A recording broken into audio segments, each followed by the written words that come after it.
Yeah, yeah. All four of both my kids, Kathy, they all go. Yeah, one of these days. When I-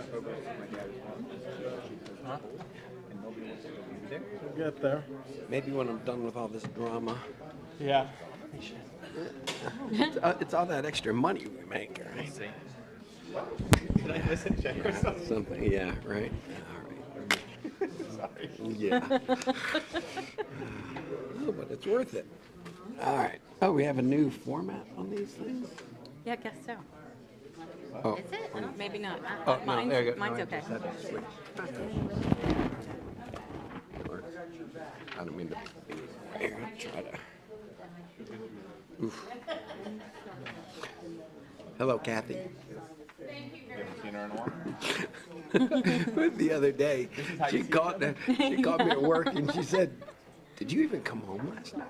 Yeah, I came in late, jumped up early, right back out the door. Came home after she was in bed, left before she got up. Oof. Right. Let me clean my glasses and we'll get this show on the road. Anthony, you ready? Yes, sir. Okay. Everybody ready? Yeah. Yeah, I think so. I was like, what is that? I thought that was a timer for the meeting. All right, Christian, you ready? Real time. Christian, you ready? I'm ready. Okay.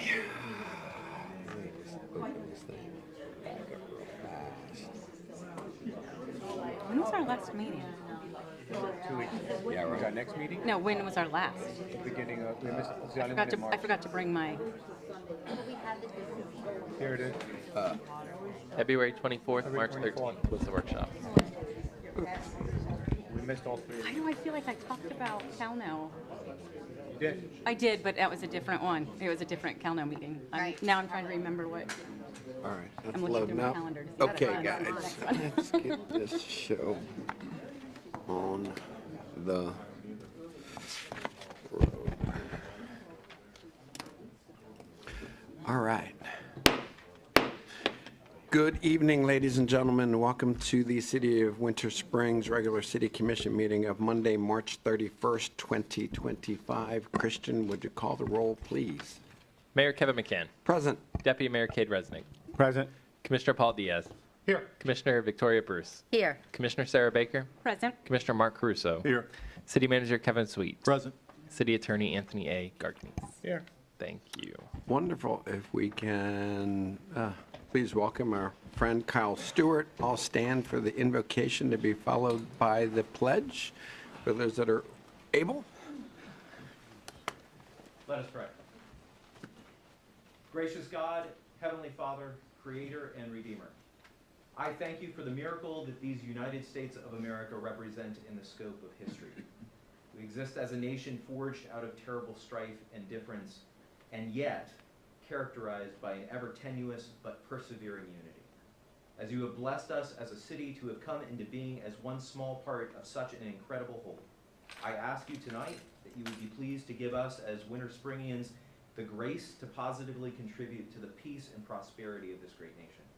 Please pour out your spirit on this assembly of our leaders, civil servants, and citizens, that we might conduct our business with love, joy, peace, patience, kindness, goodness, faithfulness, gentleness, and self-control, and in so doing contribute to the eternal diligence necessary to pay the cost of our precious liberty.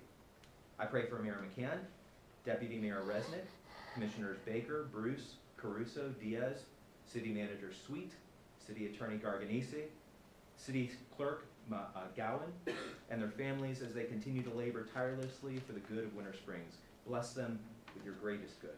And I pray all of this for your glory and for the good of all people. And I pray it in your Son Jesus' name and by your Spirit's power. Amen. I pledge allegiance to the flag of the United States of America and to the republic for which it stands, one nation, under God, indivisible, with liberty and justice for all.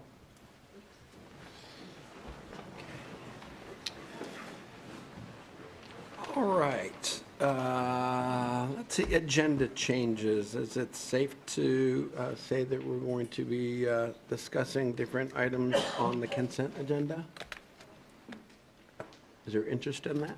Mayor, if I could you give this to Christian, please? I'd like him to hold on to that for transparency reasons. Sure. Thank you. I will actually silence my phone, actually, as we're here. And yeah, if folks could silence their phones, I'd appreciate that since we're on that topic. And I'm sorry, agenda changes. Will there be separate discussions about the consent? Yes, Okay. I'd like to pull 308. So as we have in the past, what we'll do is we'll just get to the consent agenda and then we'll, if there's none other, we'll just start with 308 and then we'll, okay? Okay. Wonderful. All right. And get your phones off. Okay. Wonderful. We don't have presentations today. We'll go straight then to public input.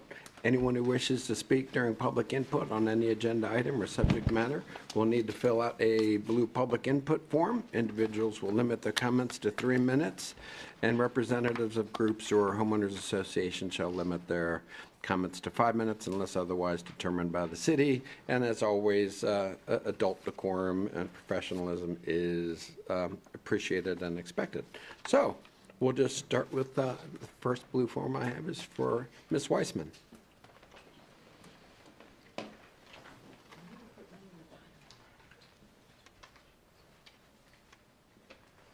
Leah Weissman, 113 Brookshire Court. Can't hear you. Yeah, I don't think it's on. Did you not turn it on? I don't know. There, No, there we go. that's bizarre, because I didn't touch anything. I looked at it hard. Leah Weissman, 113 Brookshire Court. With the parks, I was just looking to find the name of the parks and et cetera group. I just wanted to suggest that we meet more than 4 times a year. A lot of times we get information about events or whatever, and then we don't meet for a few months. So unless they got information ahead of time and read everything, and then we can't discuss it outside the committee, you know what I'm saying, then we don't get to do anything. And the other thing I was, thank goodness they're finally cleaning, I shouldn't say finally, that sounds rude, cleaning out the culvert at 434. I hope that people are working on getting the state to enlarge in it and correct whatever the problem was, because it's been the source of pretty much every time I flood. And I know that's when Greek Creek floods, it's other places too, but it all kind of just crunches right there.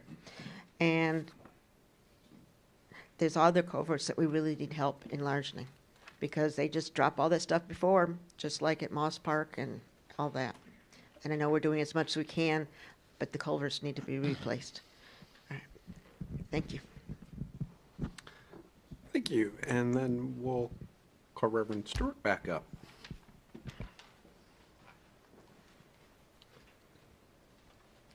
Evening.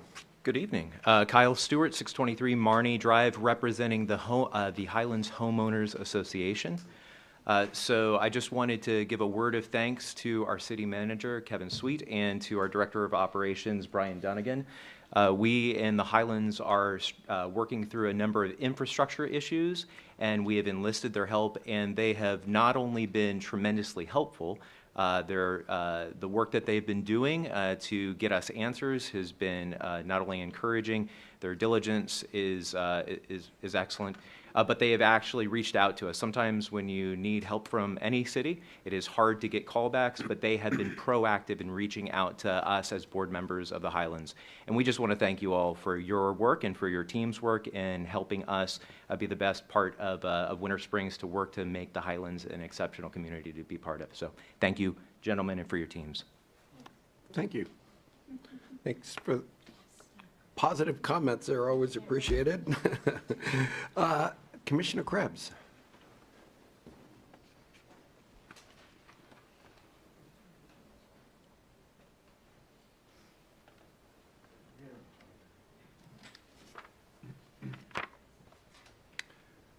Good evening, ma'am. Good evening. Mayor and Commission. Yeah. City manager, city attorney, city clerk. I'd like to speak about the inequity or fairness of a current ordinance. That would be section 20-413, animals, in particular chickens, hens. Currently, they are not allowed in R1, R1A, and R1AA. However, in a PUD, the law is silent. So I assume they're allowed, as there's no written ordinance that I can find prohibiting them. Interestingly, the ranchlands is one RAA, or R1AA. They can have horses, one horse for every acre, but they can't have a chicken. Doesn't make sense, but anyway. So residents have been before this commission and the previous commission asking for the commission to allow backyard chickens. But to date, no response has been made one way or the other. In fact, back in August of 2024, the commission at that time removed the verbiage that included other than household pets from the current ordinance, meaning that if someone had a pet chicken or fowl, that it could not be kept. Now, I mean, that might be funny to some people, but honestly, if you saw these people who had these chickens or hens, they're very much endearing to those people. Anyway, I wanted to call attention to you that Seminole County has a backyard chicken program, and they've had it since 2018. I'm asking this commission to review Seminole County's backyard chicken program and adopt it citywide for a more equitable solution to allowing all Winter Springs residents to enjoy the same opportunity. And you just had a hearing last week on code. Interestingly, the code officer did not read the part where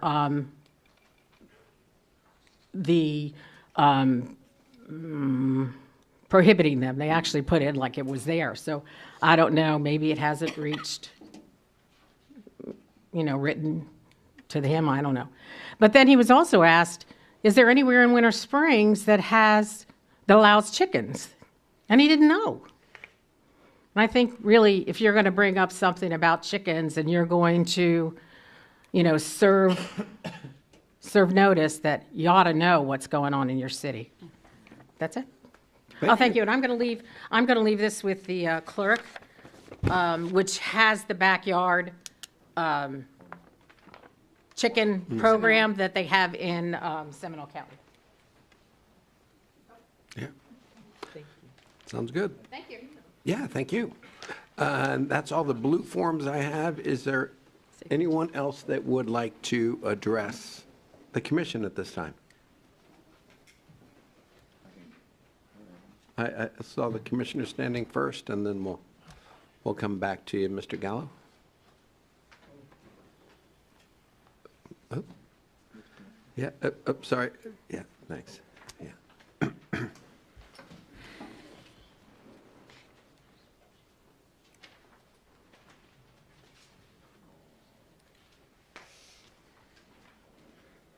Oh.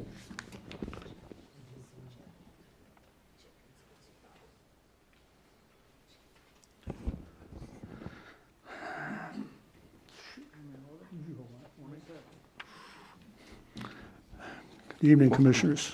I'm Robert Miller, as before, 679 Silver Creek Drive, Winter Springs.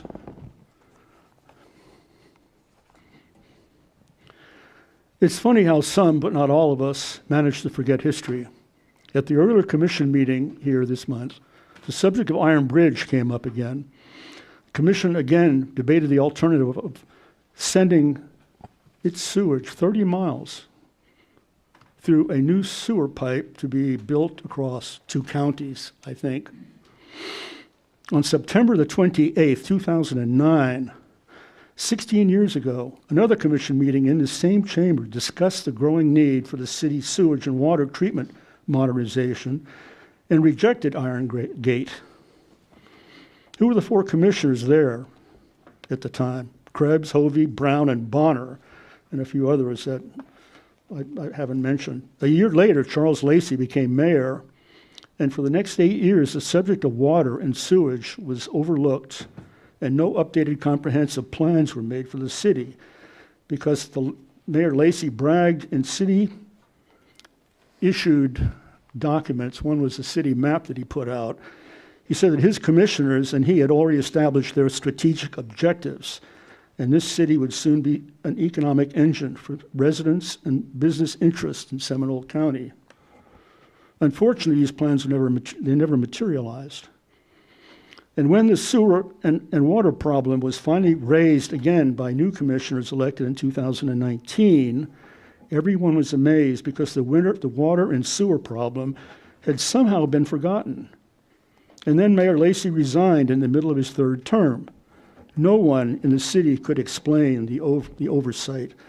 So the city asked former commissioners for help. Weeks later, a letter from a local attorney informed the city that his new clients had nothing to say.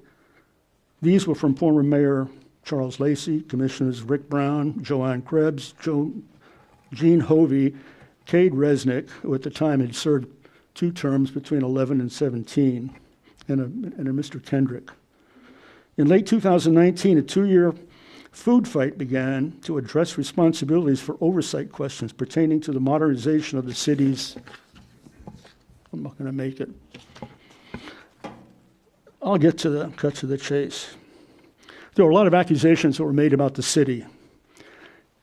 Malfeasance, gross negligence, stealing city property, it went on and on and on in a document handed to the state, which ended up in an investigation when the state said, we may even have to appoint a person to run your city because you're bankrupt and you're unable to take care of your residents' requirements.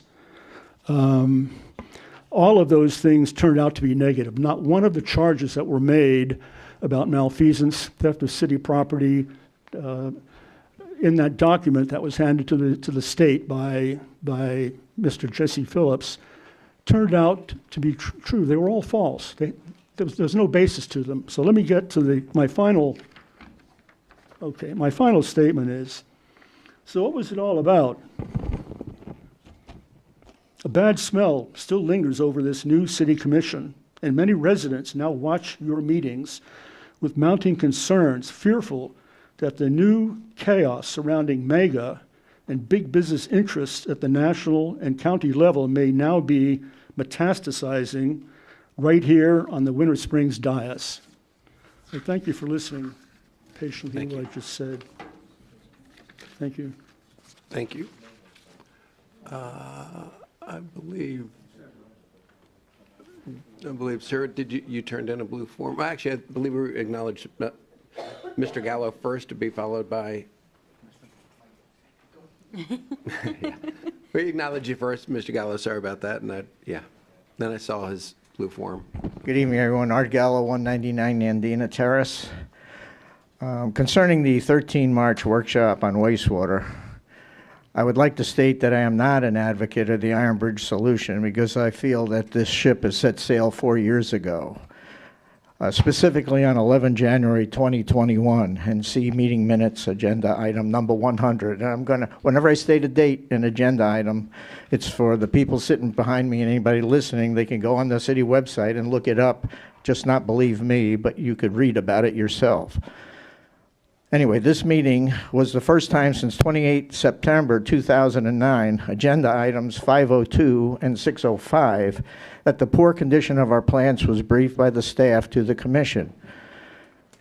Mr. Kip Luckoff, utility director at the time, first mentioned to the commission, this is in 2009, that our wastewater treatment plants will have to be replaced in 5 to 10 years. Surprisingly, there were no questions from the commission on this revealing comment, nor was the commission ever briefed again by staff on the condition of our plants until 11 January 2021, 11 years too late. At the 11 January 2021 commission meeting, the staff briefed the commission on the poor state of our wastewater plants, thus finally and metaphorically weighing anchor by beginning the necessary discussions and putting planning in motion to resolve our longstanding wastewater plant problems. I would also recommend residents read the minutes from 14 February 2011, agenda item 104, concerning reclaimed water and the associated financial report. and read the minutes from 25 July 2011, Agenda Item 502, concerning the final engineering plan, site plan, and aesthetic review of the Lake Jessup Reclaimed Water Augmentation Plant. All provide further details of interest on these important topics that would help shed light on how we got here. So what's my point?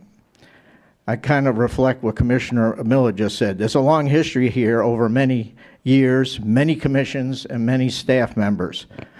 But that's the past. We can't afford to wait any longer to resolve our long-standing wastewater issues. Until we replace our plants, things will only get worse. Therefore, I would ask, what can the commission do? But I would ask the commission to hold the staff accountable to cost, schedule, and performance. The big contract 3, by requiring frequent briefings to you and as many workshops as you can stand. You need to concentrate on cost, schedule, and performance of the contract. That's what you need to be briefed and talked to about. Please keep the lines of communication, be staff and the commission and the public open so we don't have a repeat of what we saw happen in 2009. We wouldn't be here today. I'm convinced of that. If we don't, we're going to miss this boat again. And lastly, stuff happens, so please don't close hold bad news as it only makes things get worse. Thank you very much. Thank you, Mr. Gallo. Mr. Haran.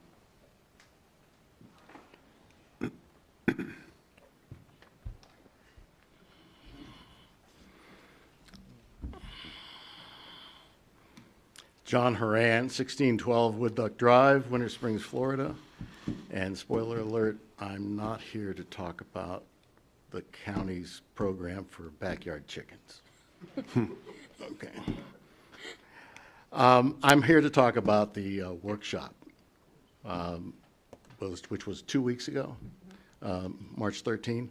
I've sat at as many workshops as you can stand. Yeah, I've endured a number of workshops as a county commissioner, and I can tell you that was one of the best workshops I've ever attended on March 13. It was thorough. It had a historical analysis. It gave good reasons for the analysis, and it gave a path forward. And I would endorse that. I'm here to talk about a little bit about the county, and the county has a little bit to do with this. Seminole County it delivers about 30, for water, it has 39,000 commercial and residential accounts. It has a vast water and sewer program. And that water and sewer program needs additional capacity, probably new plants, probably situation for Iron Bridge. But that's not a bailout for this city. This city needs to build these two new plants. And it needs to do it for a number of different reasons. If you can have really good plants, you can have really good reclaimed water. And your cup is basically conditioned on that reclaimed water. You have the good sense, and I think it's evidenced by some good judgment from the city manager. You have the good sense to use a project delivery method, which is construction manager at risk. And I have actually had some experience in this. I drafted the construction management at risk documents for the Northwest International Terminal at Detroit Metropolitan Airport. It marries up at an early stage the construction manager and the designer. The old adage is, you know, designers are from Venus and contractors are from Mars. I can tell about this because my son is a general contractor.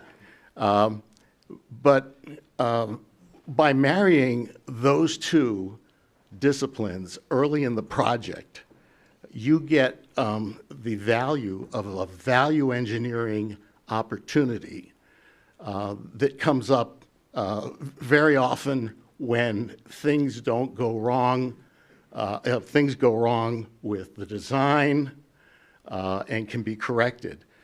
They can be corrected during that design process with the CMAR, project delivery method. So I guess my time is up. I endorse the procedure and the process of proceeding with the building of the two new plants. Thank you, Commissioner. Is there anyone else? I have no other blue forms. Anyone else? Oh, sorry. Thanks. I did see you turn one in. This is regarding agenda item 308, I think. Contractor services, I think it was 308, right? Yeah. My name is Gordon Cooper. I live at 1148 Pheasant Circle. I was here sometime last year expressing some concern I had with a project that I was working on that was delayed somewhere around 6 or 7 months in total due to some of the challenges I had working through code enforcement and permitting. So I just wanted to, so I was very glad to hear that you were going out to bid and gathering RFPs for new contractors. I think that's great, especially when you have a contractor that's kind of been embedded, entrenched for a very long period of time. I think that was definitely the right decision to go out and see what was out there in the market, see if you could get somebody with better service, better cost, because sometimes vendors that have been around a while can become complacent. They might not always focus on the best interest of citizens or of the city overall. And what I did notice in my experience was the city was sort of deferring to a third-party contractor to really make all decisions throughout the entire process, from code enforcement to permit issuance and then inspections, where contractors' assistants are trying to get clear direction as to how to proceed with the project. So a lot of times, all roads led back to Universal as the decision maker in all instances across all groups. So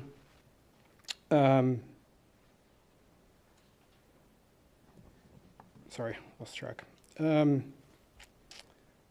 So there's really no, so for Universal in particular, there's really no incentive for them to remove barriers, reduce inspection errors based on how they're compensated for their work. What I've seen, and speaking with dozens of citizens that live here that have had to work with code enforcement and with permitting and with inspections, there's an incentive to more obstruct than progress to facilitate that and shepherd the homeowner through the entirety of the project from beginning to end.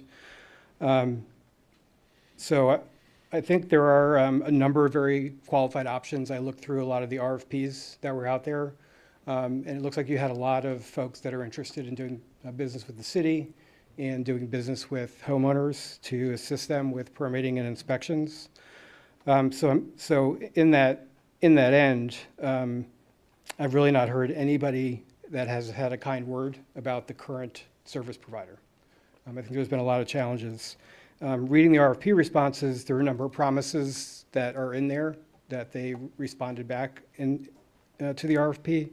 And there are things that they're not doing today. So I don't know why we would think they would do them tomorrow if they were to get renewed for this contract. They've had years to gain trust from contractors and from homeowners. And have costed thousands in delays, impeded work. So it's made a very Winter Springs has a very difficult reputation with contractors. So I'd look for some ways to reevaluate your final decision that you're going to be reviewing tonight. So, thanks. Thank you. Anyone else that would like to take this first opportunity to address the commission? Okay, seeing none, we'll move on. We'll end public input for now. There will be opportunities during the public hearings agenda to make comments on those specific items, and then there'll be public input at the end, as always. All right, let's see, then we'll move straight on to the consent agenda. And the request was to pull item 308. Thanks. And Mayor, And- yeah. just so you know, we do have Tara Lynn on the phone if there's any questions for her. Okay. So item 308, the selection of the RFP for code enforcement and plan review services. This does not involve, if I might add, this does not involve code enforcement, but they do often work together. Commissioner, your questions. Yes, have thank the you. floor. Yeah. So I too was so excited when I saw this RFP come out, RFQ, and then was so upset when I saw that staff had recommended to stay with Universal, which they changed to UES. So I didn't really catch it at first until I looked into it a little bit more. A lot of things I don't understand. Tara Lynn, I hear we have you on the line. It looks like you and two others reviewed these valuations. Can you tell me, there's signatures, but I don't know who it is. Good evening, Mayor and Commissioners. Carolyn Roll, Director of Community Development. The reviewers for the RFP for building official and inspection services were myself, Shawanda Molina, who is the permitting and licensing manager, and Brian Dunnigan, Director of Operations. Got it. So there were 3 evaluators. Good, thank you. And looking at your proposal qualification, I wanted to find out from you your scoring. It seems that you gave, of course, UES the top scoring with 2 or 3 others falling behind. And I just wanted to get an understanding from you on why you scored Universal so high and the others quite lower. Why I scored Universal so high compared to the others that I scored, or why I scored Universal so high compared to the other 2 reviewers? No, in regards to the other bidders. Okay, so we have the details of the scope. In addition to the scope of work outlined in the RFQ, we did forward 3 additional supplemental questions to all of the respondents, which I believe in terms of service delivery and efficiency were important questions to ask. The first question that was asked was, will the respondent have dedicated staff to the city of Winter Springs? So not 1 or 2 or 3 in rotation, but dedicated staff so that relationship could be built with the internal team as well as with the community. Universal, as we know, they are our current contractor for those services. In the last 2 years of their contract, 3 years actually, we have had dedicated staff to Winter Springs, and that's helped us during some internal transitions. The second question that we asked was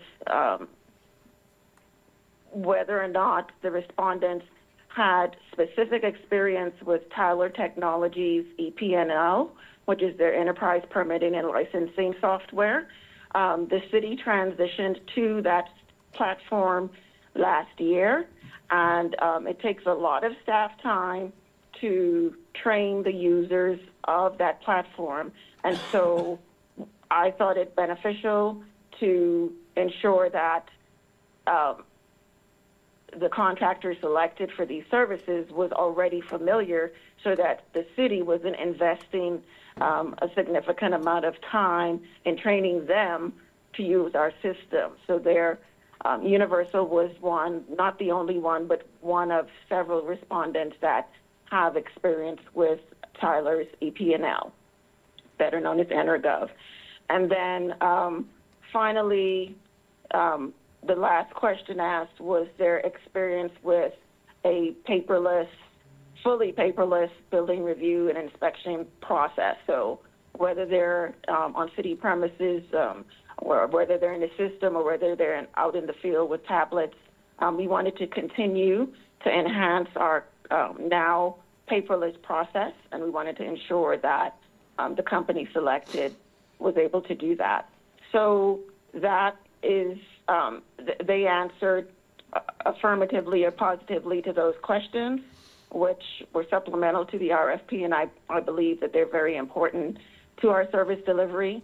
So in addition to their pricing and just their overall responsiveness, having their own staff that would be coming in to staff the project, our service, versus some of the other respondents, they actually subcontract with Universal and or other entities to provide the building official or the inspectors or the plan reviewers. So Universal also had on-hand in-house staff available for the city of Winter Springs, and that too was an important factor for my decision-making and scoring anyway. So that's a good portion of why I scored the way I did.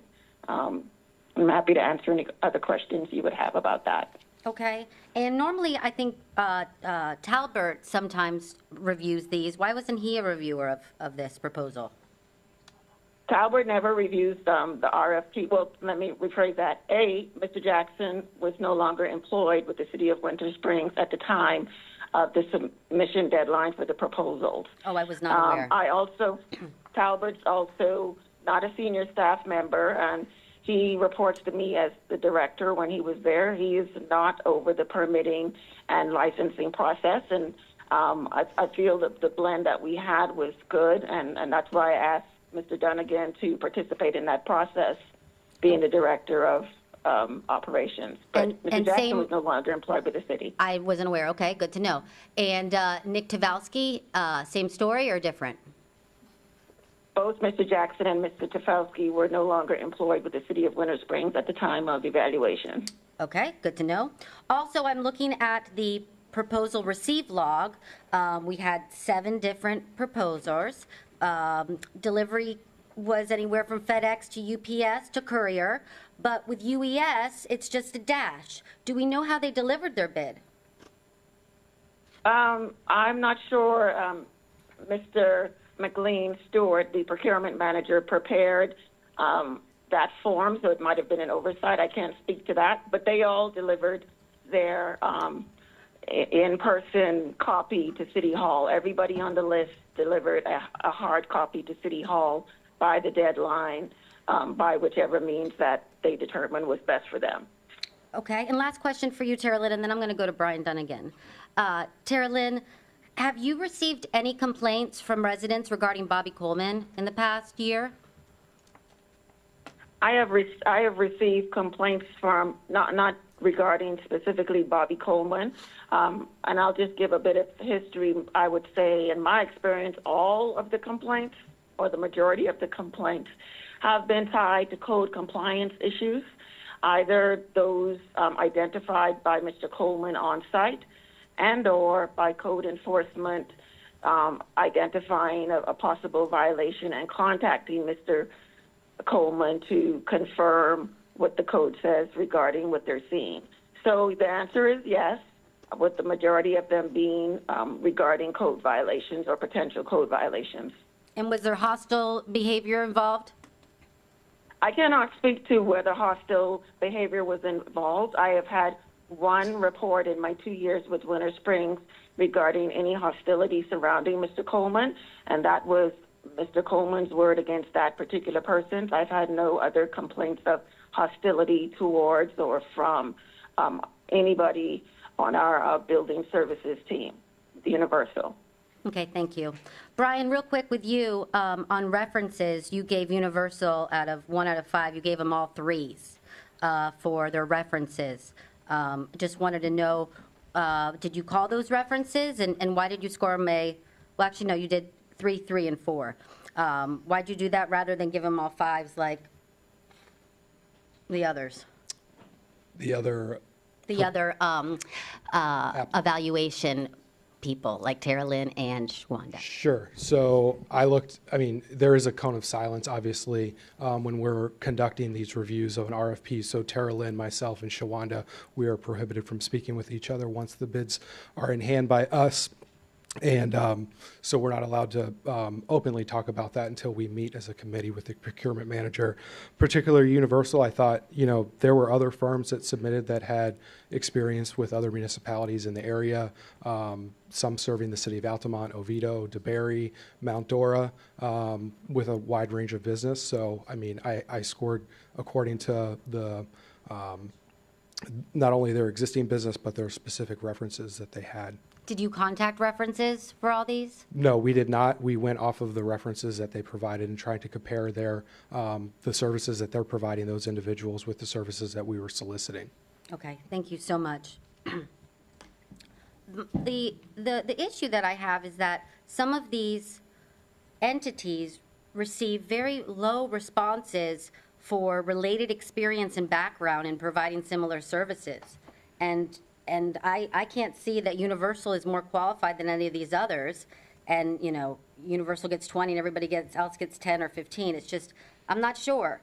Also related experience in building code administration, reviewing plans and conducting field inspections. That's the primary basis of what these other 6 companies do.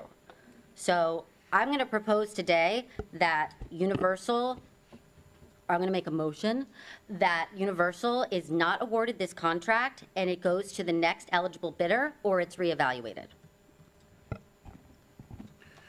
Can we possibly pull this and have staff, maybe we meet with staff and get a conversation of all of these things? Not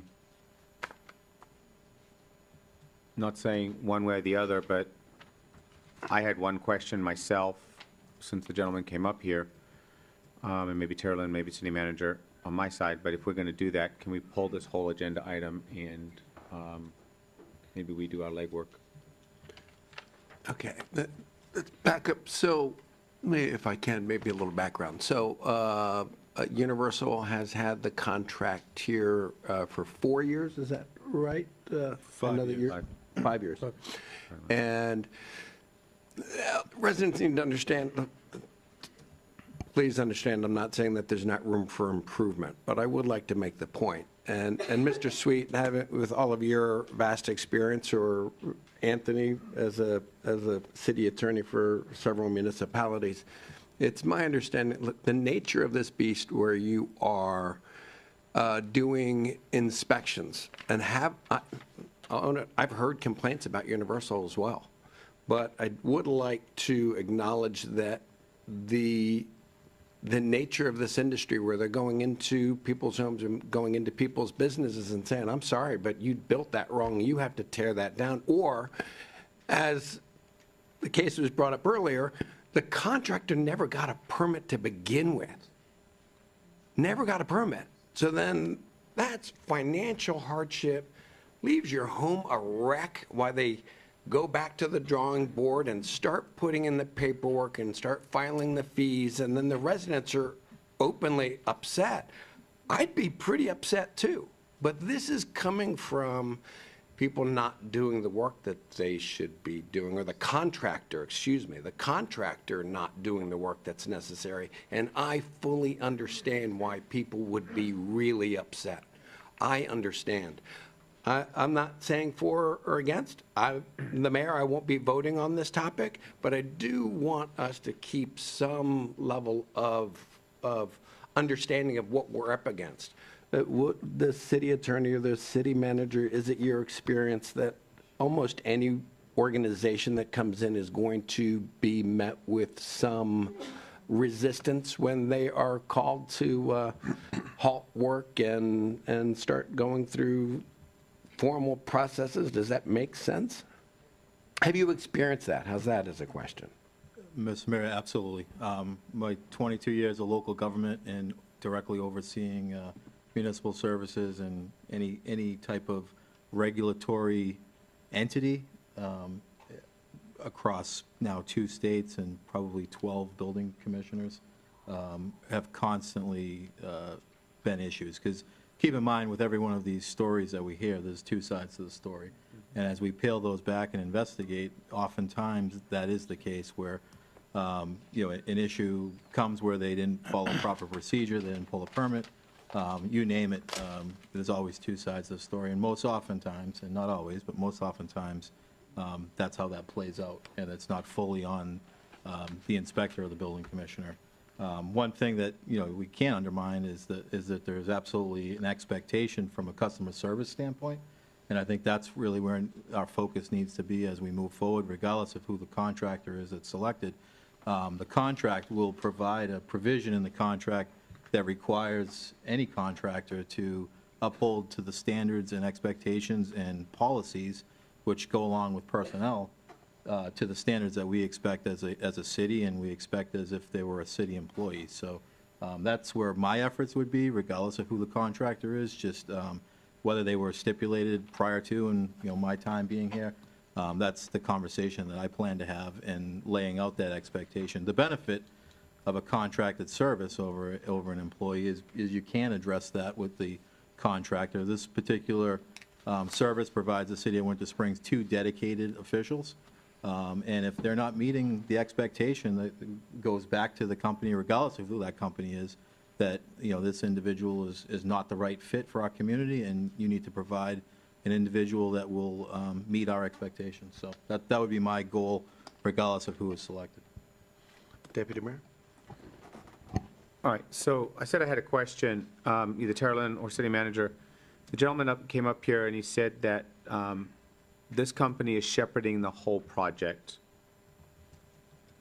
Can we clarify that? What that looks like? What is their role? You already said code enforcement is not. That was my second question to this, is how or why would code be involved?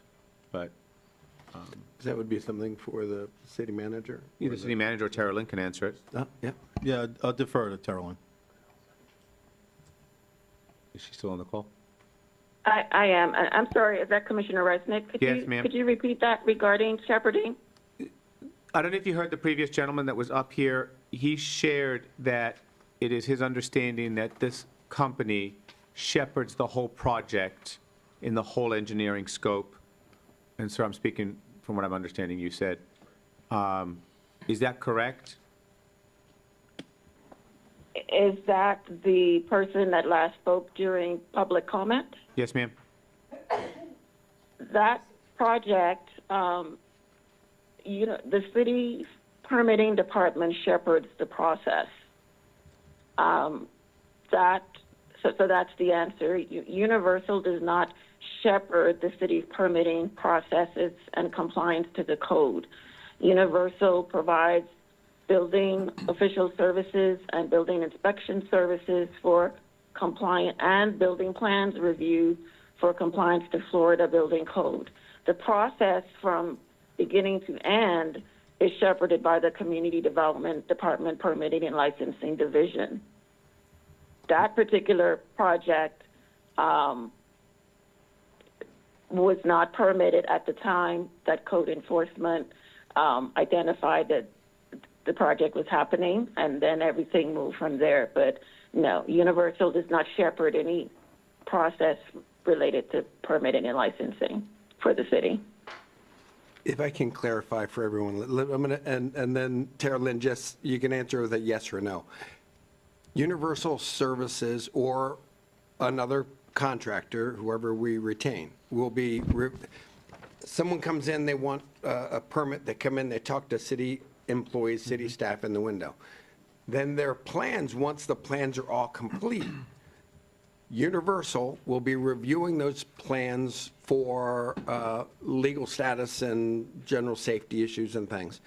Then Universal will go out and inspect to make sure that they're following the plans that they submitted and that were approved. Those are the two things. They do not do code enforcement. They do not handle the paperwork. They do not push things through other than inspecting for legal and for liability purposes and for safety issues. The plans originally, once the plans are approved, they go in and do on-site inspections to ensure that the product is being built per the plans. Is that accurate? Almost, Mayor. So Universal specifically does building plans review. So that's when you put in for a building permit, which is different than engineering plans for development projects, et cetera. So yes, when you put in for a building permit, Universal has a staff person that does plan review. Then they get their permit issued. Then Universal sends inspectors out to inspect the work being done. And then finally, they get their approval, final inspection approval, certificate of occupancy approved by the building official, who in this case currently is Mr. Coleman. So that is what Universal does for permitted projects. Thank you. Mayor, They do not provide engineering review for variety of permits to the city. We take care of it ourselves. Got it. Okay. Other questions? When is the contract expiring? Do we even have time to continue reviewing? Today. Contract expires today. We have had discussions, our procurement manager discussed with the existing provider, doing a 30-day extension, so as this process plays out. But yes, the current contract, which is the end of a 5-year, the initial contract was a 3-year contract with 2 one-year renewals, and that terminates effective March 31st. Thank you. In my, building at restaurants and doing different things and involved in permitting, this is anecdotal. Again, it is often an adversarial position, and I have heard complaints. I think that if we move forward, we just need to send a clear, if we move forward, folks, you're voting on it, but if we move forward, we need to set a clear expectation of customer service and professional demeanor in whoever we pick. And we'll be relying on Tara Lynn, her team, and Mr. Sweet to act out on exactly what Mr. Sweet said. If there is a level of what we deem to be unprofessional behavior with any of these contractors, that Mr. Sweet manages that, requests a change of personnel or do whatever he needs to do, no matter who we pick here, that we remind any contractor that is a priority in Winter Springs. Is that fair? May I? Yeah, please. So Commissioner Bruce, you made a motion. I did. If I may, if we were to put this off till the next commission meeting, which would be 2 weeks from now, would that give all of us, specifically you, enough time to kind of speak to staff, speak to who you need to get things cleared up so you'd feel more comfortable? I'd like to go forward with it now, but I can do that as well. I just want to also state that this is all the projects that are pending. And Bobby Coleman also enforces compliance and has threatened, prison to homeowners that weren't aware that a permit was issued. And so we need change in the city. I want to get old folks out, new folks in, and see some changes. And just because of a new software program, I don't want to limit ourselves to Universal Engineering with Bobby Coleman. Which, I hear you. Again, you've put the motion on the table to pull this for another meeting, so I'm asking you, will that give you enough time? I don't need any more time. I've reviewed this for the past 6 days intensely. Sorry. I think what if I might say, is that the commissioner is saying that she will vote, but she's not willing to, she's just basically stating her vote right now. She's not willing to vote for Universal. Is that, so whatever the motions are being made. Well, she made a motion. Well, it was unclear, but it wasn't. She was clear. Can the commissioner clarify her motion? She was clear. Can you repeat I will clarify. My motion is to reject staff's recommendation of retaining Universal Engineering Services and to go with the next highest bidder. Okay, now that's clear. That's clear. Second. All right. So- Okay, understood. Okay. Wow, that's big. That's huge. Who is the next highest bidder? PDCS. There's no second right now. And There was. PDCS, Okay. may I say PDCS services Oviedo, DeBerry, Orange City, Windermere, Sumter County, Valencia College, and UCF. And it's been around since 2005. Okay, so just, so the motion's, okay, the motion's been made by Commissioner Bruce and seconded by Commissioner Diaz. Oh, yes. So. That's correct. That, if there's not further discussion. Call the question.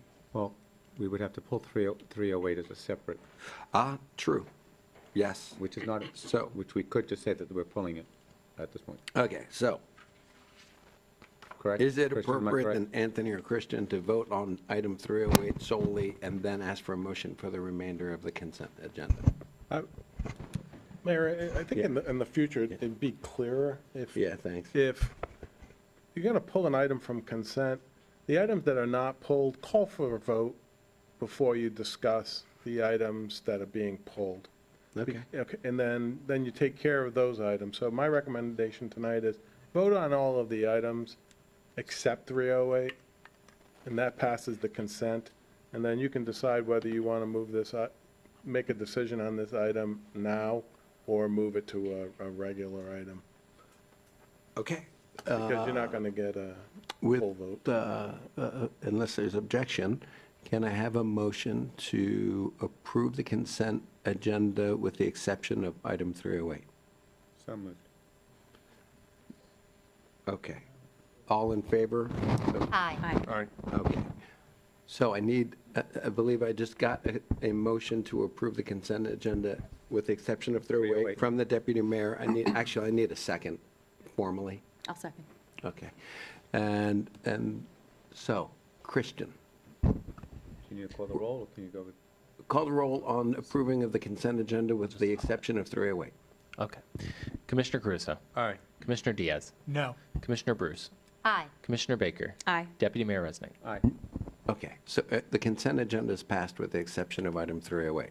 Now, returning to 308 with Anthony's, okay, that we are talking about approving, the motion's been made and seconded to approve PDCS LLC as the new contractor. I do have one question. If this passes, what does that mean tomorrow morning?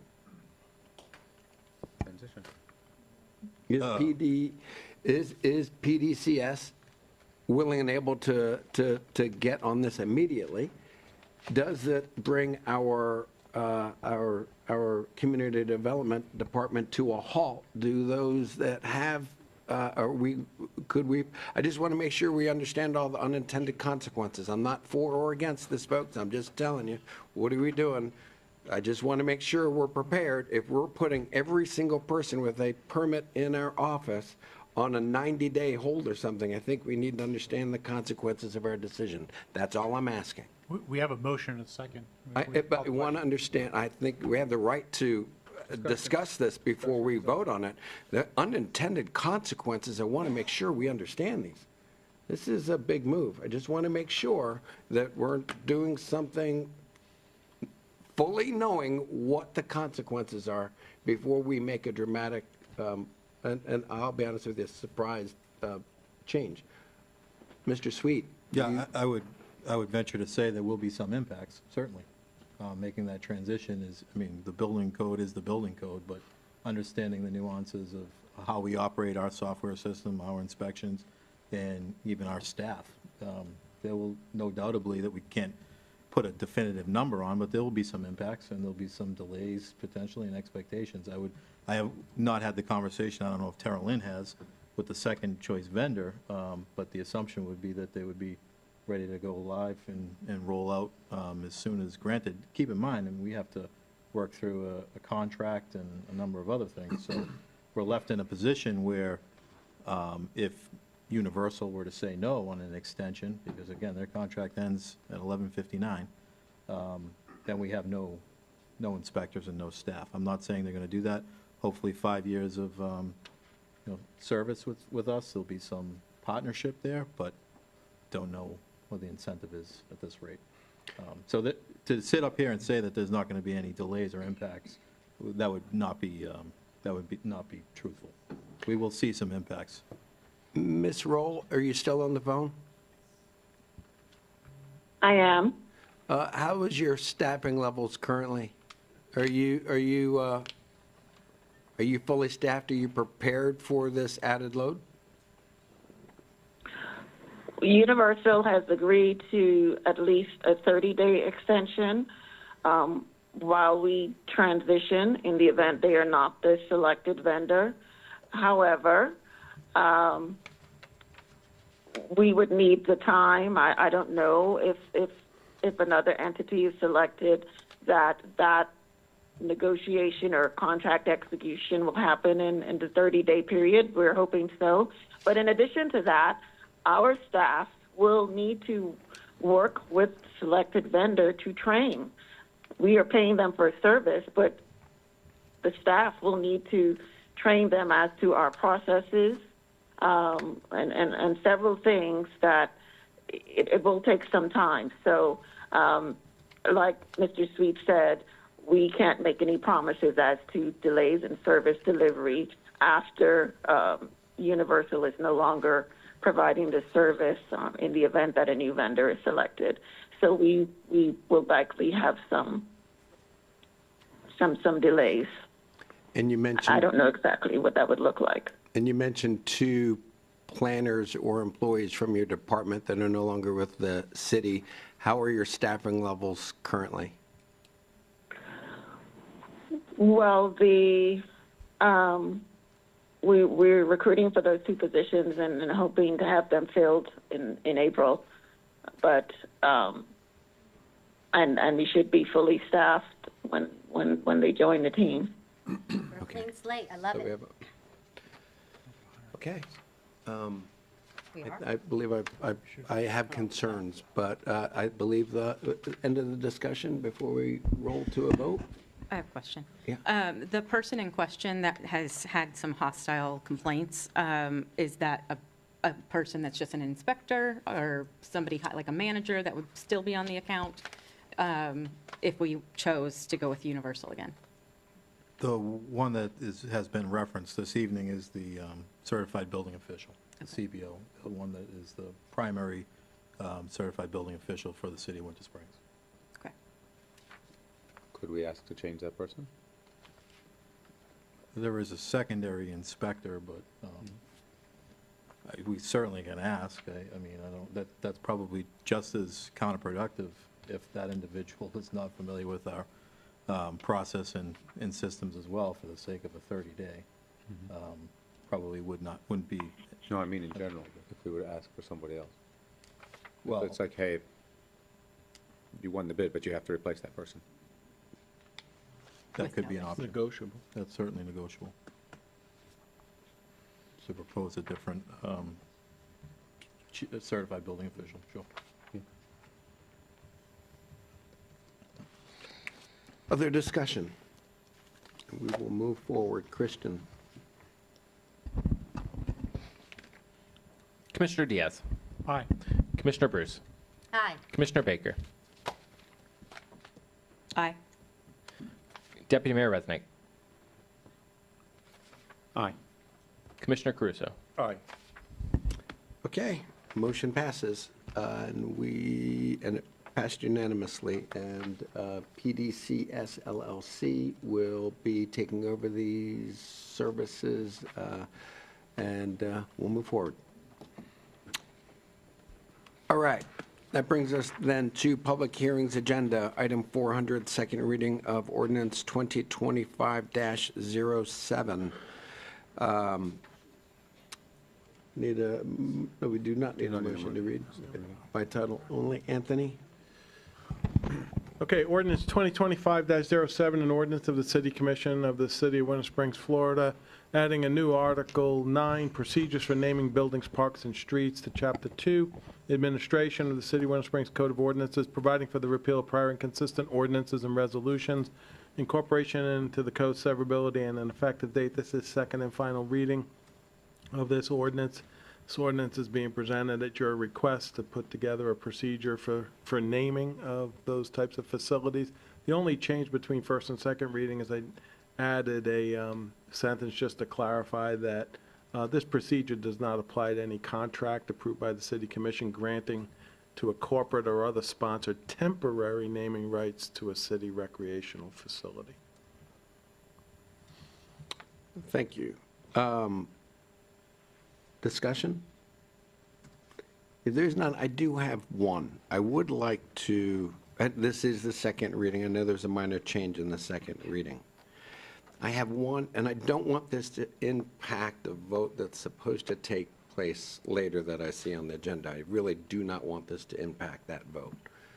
But as I started reading back through this, I was reminded of several, and probably the biggest one where in Orange County, right on Lake Baldwin, if you go down past Winter Park Hospital on, not Forsyth, whatever the road is, a beautiful, ranked the #1 dog park in America is on the left-hand side. I used to go there all the time. Then there's a great little dock, and people can launch small sailboats and kayaks and things. And it was all, the entire thing was named after a gentleman, and because he taught swimming lessons there for years. This all went down about 10 years ago. Then they found out later on that boy, I don't even know how to put this in words. Don't. The charges of child abuse and sexual misconduct that affected, it turned out to be potentially hundreds of children came out of the woodwork. Again, I don't want this to interfere with the agenda later.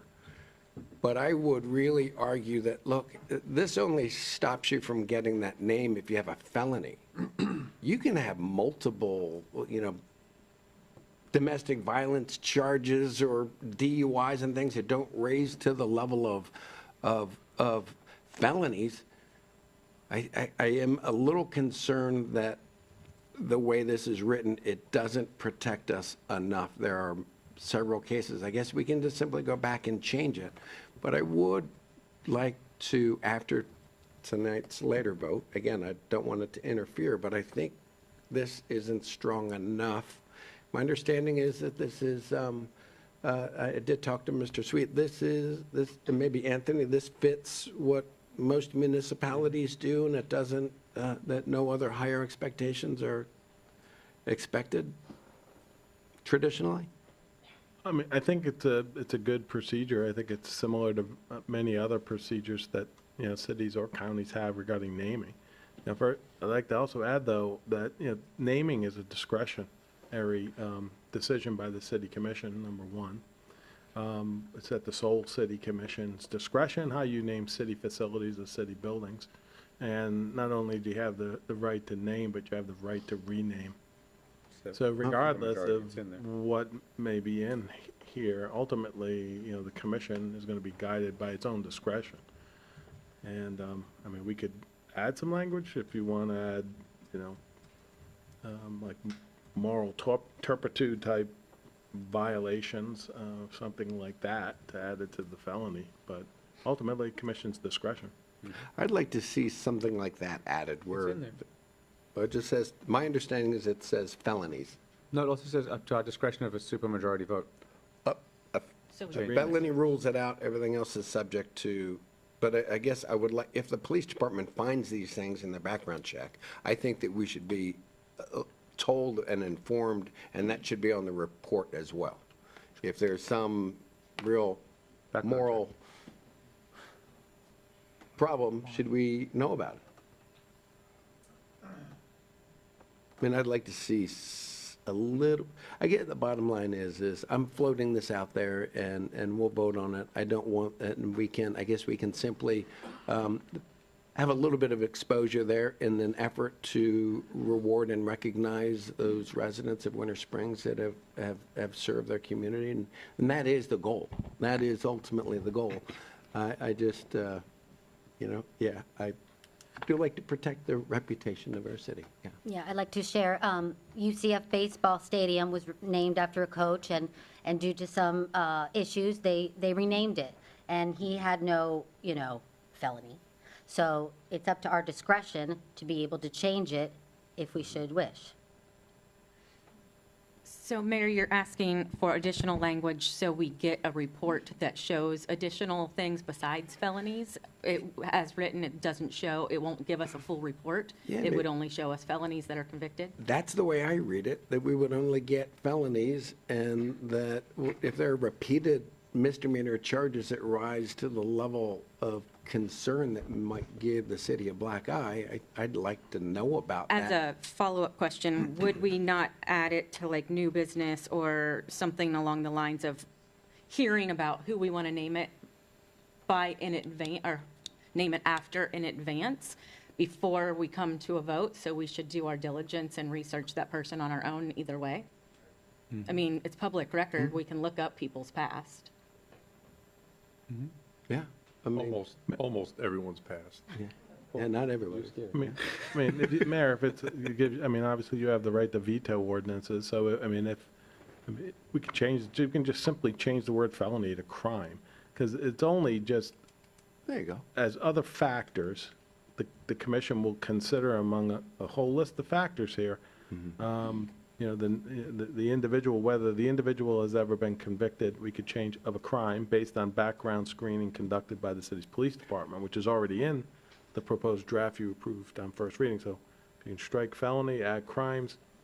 Again, ultimately, it's the commission's discretion on the information that you take in regarding the individual that you want to place on a city building or facility.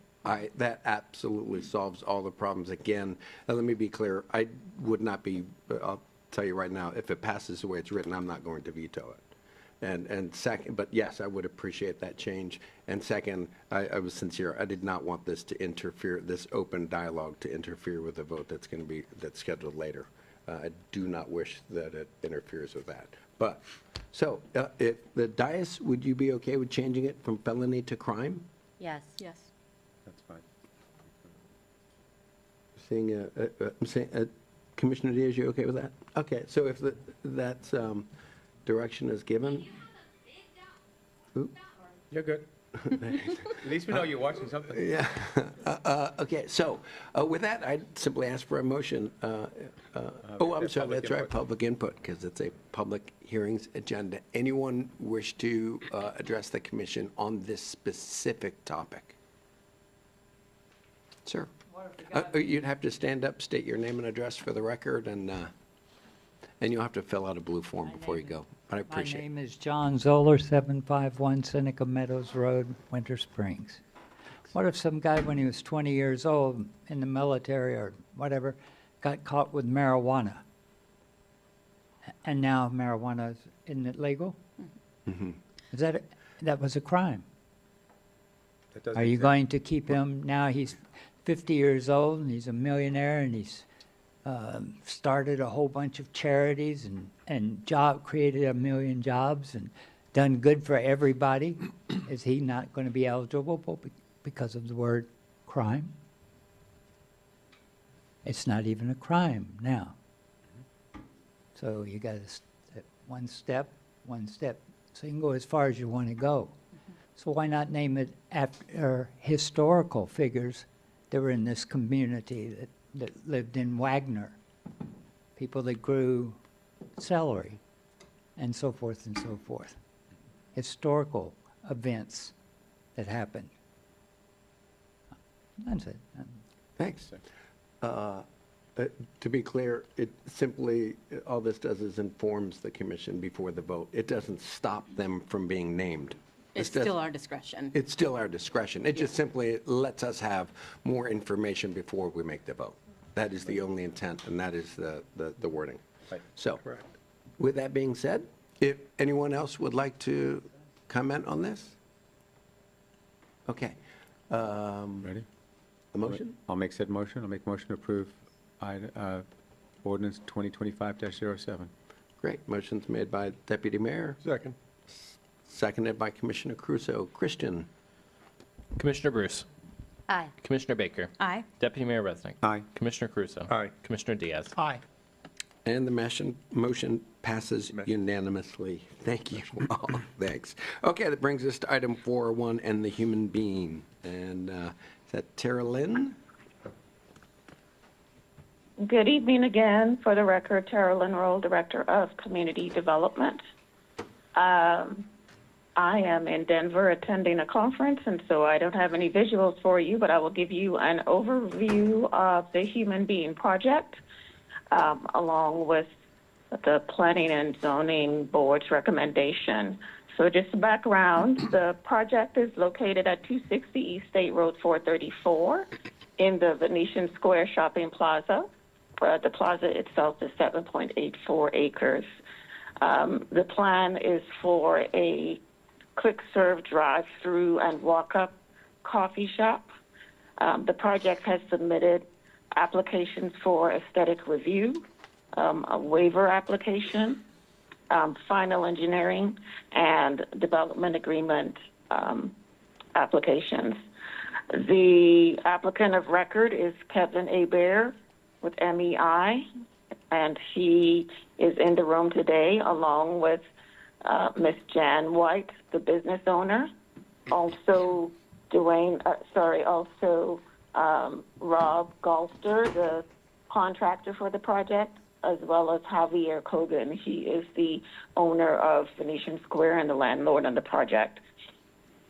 So, as I mentioned, the Venetian Square is a total of 7.8 acres approximately. The coffee shop will be on about 3.9 acres of that.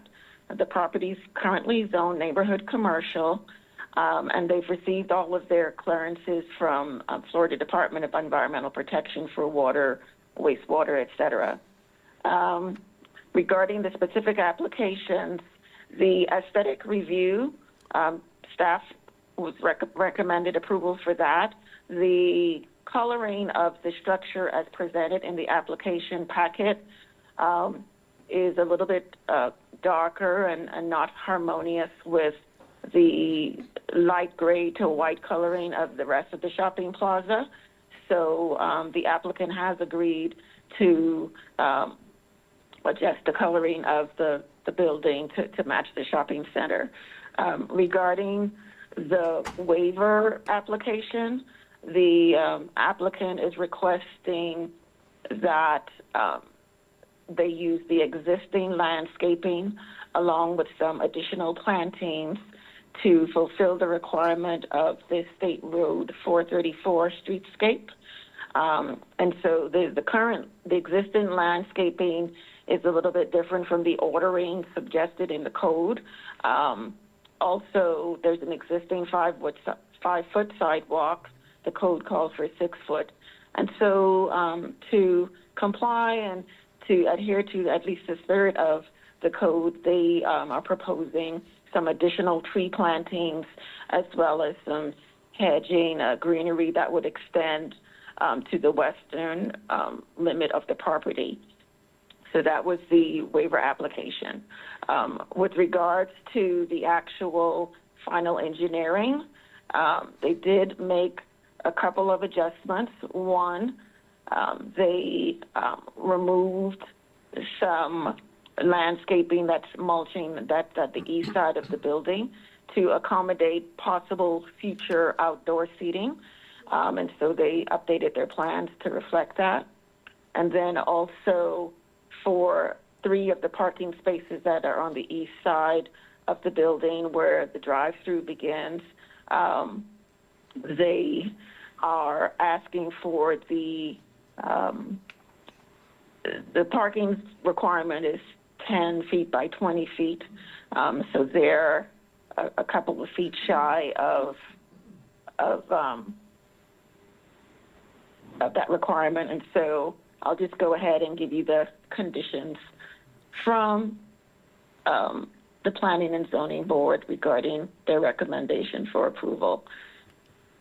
So the Planning and Zoning Board on March 13th heard the project and are recommending approval with the following conditions: that the development agreement be executed.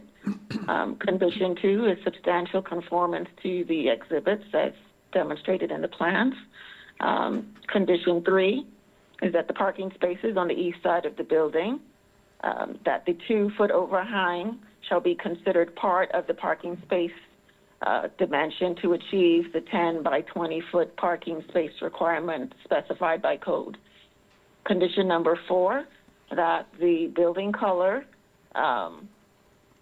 that's demonstrated in the elevation submitted will be adjusted and lightened to reflect a color more harmonious to that of the coloring of the main Venetian Square Plaza. And the owner has agreed to do that. The 5th condition is that the row of shrubs proposed to be planted in their landscaping plan for the streetscape, that they will extend it to the western extent of the property. The plans reflect the shrubs about halfway, and that really didn't, look uniform. So they've agreed to have those shrubs planted to the western extent of the property line. The P&Z also imposed a condition of them having the high emphasis crosswalks, just because the shop will be, in the middle of the parking lot. And so we thought it would be beneficial for them to just emphasize the crossings for pedestrians and safety purposes. And then finally, as I mentioned, condition 7, for their optional outdoor seating, future outdoor seating, they have revised the plans to accommodate that seating. So with that, staff is recommending that the City Commission consider approving the project as presented with the Planning and Zoning Board's approval with conditions. And I'm happy to answer any questions you might have at this time. Great. Commissioners? No questions. God, boy, it would be nice to go straight to a vote. I'm going to ask one minor question, if I can. Number 7 on the staff recommendation says optional future use of outdoor seating. So just want to understand, the seating won't be there during opening, but they have the option to do it? Well, and maybe I can ask Ms. White to come up and speak to that. However, where the seating would be proposed, the original plan showed landscaping, a landscaping strip. And so they removed that landscaping strip, so the structure will be built without the landscaping strip in the event that they would like to put seating there. And then that way they won't have to come back and ask for the plans to be reapproved. So Ms. White can speak to whether or not the seating will be there at opening, but the plans allow for that option. I'd simply ask, do you have plans to put the seating in? And you can just a shake of the head or not? Okay, so uncommitted. She'll need to okay. come up and Yeah, state I it. know formally. Yeah, there's basically not committed, so we'll go with that. So I was curious. I just wanted to know whether was curious if there was going to be seating. We won't hold you to it. It's an option. Okay. That way we all understand what we're talking about. Okay, I'll look for a motion. Well, I do have a question. Yep. So, it may just be me, I don't know, and I know Planning and Zoning said the color palette is not specifically to the Venetian Squares color palette, so they were asking them to lighten it. Yet, as we look at redevelopment, sometimes that redevelopment can brighten everything else around it. And to me, looking at the colors here would brighten up that area. So maybe it's just me, but that section C in the DA, I'd actually ask Venetian to match, like, fix theirs. This would brighten things up, is my 2 cents. So to me, that would be the part that I differ from P&Z, is to keep their original colors the way they're designed.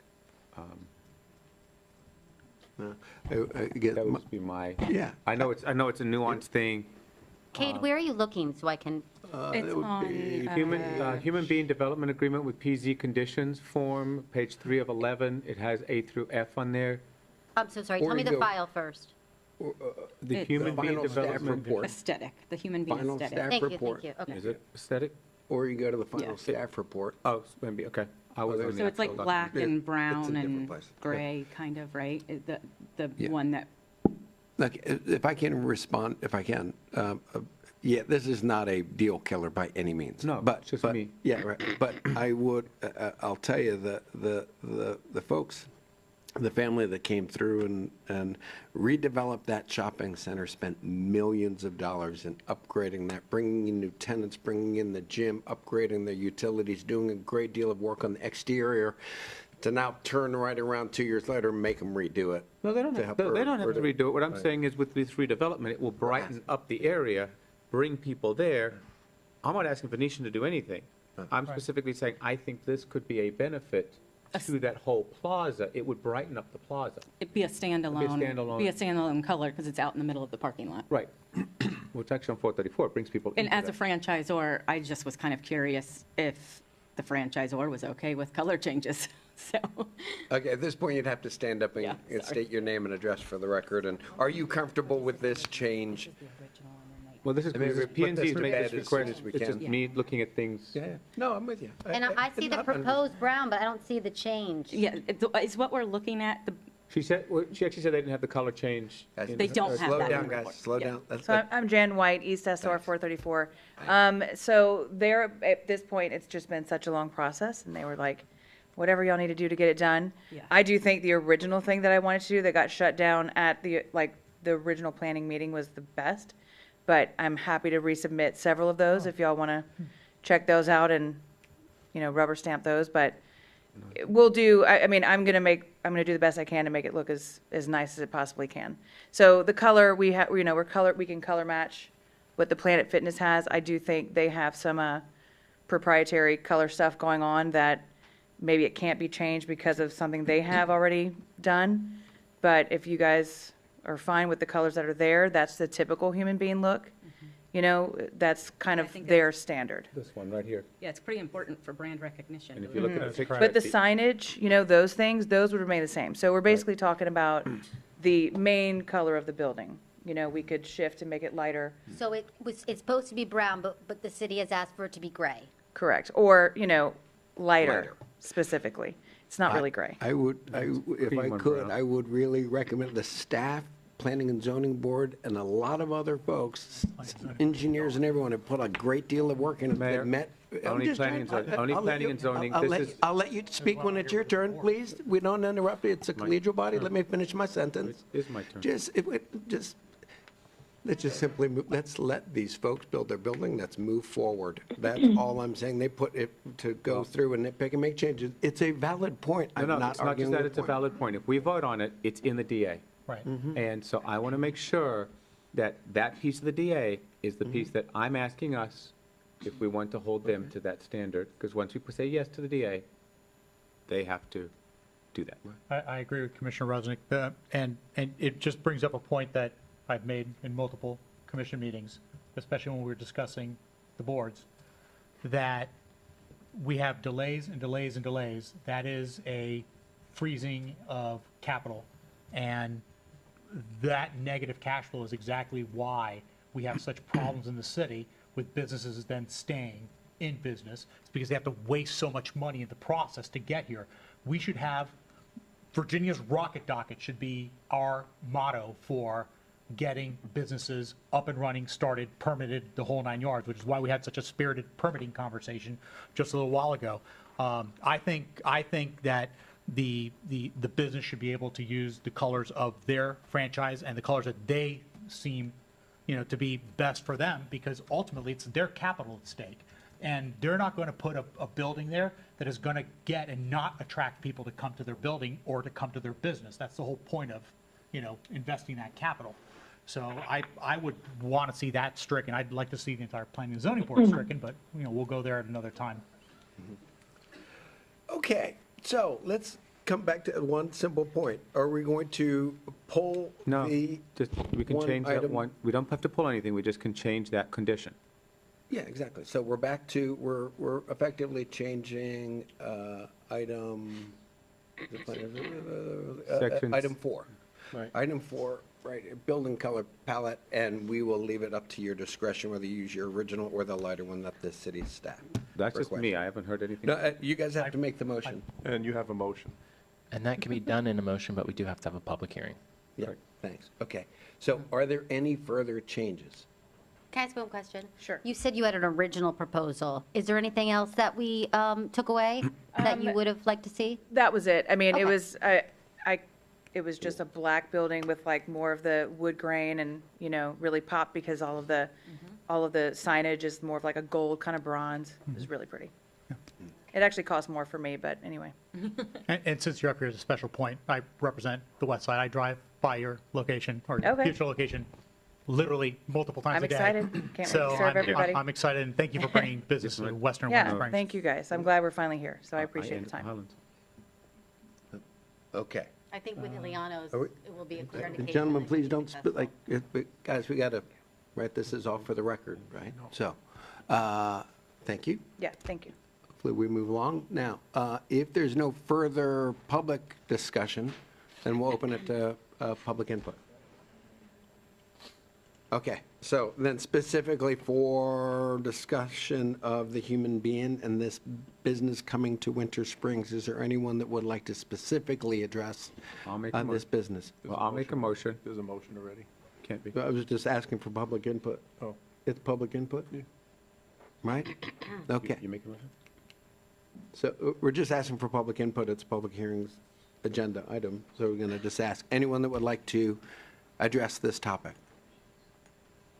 Okay, seeing none, we'll close public input, and now we'll ask for a motion.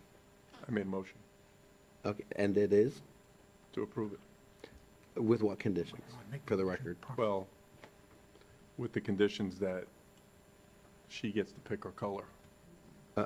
Or that you go back to this original Yes, color? The original, yes. Okay, back to this original color. So we're changing number 4. Okay. I'll second that motion. Okay, the motion to approve after releasing them from number 4 and going back to the palette that's been provided through all the paperwork. It's been made by Commissioner Crusoe, seconded by the Deputy Mayor Christian. Commissioner Baker. Aye. Deputy Mayor Resnick. Aye. Commissioner Crusoe. Aye. Commissioner Diaz. Aye. Commissioner Bruce. Aye. And the motion passes. Congratulations. Okay.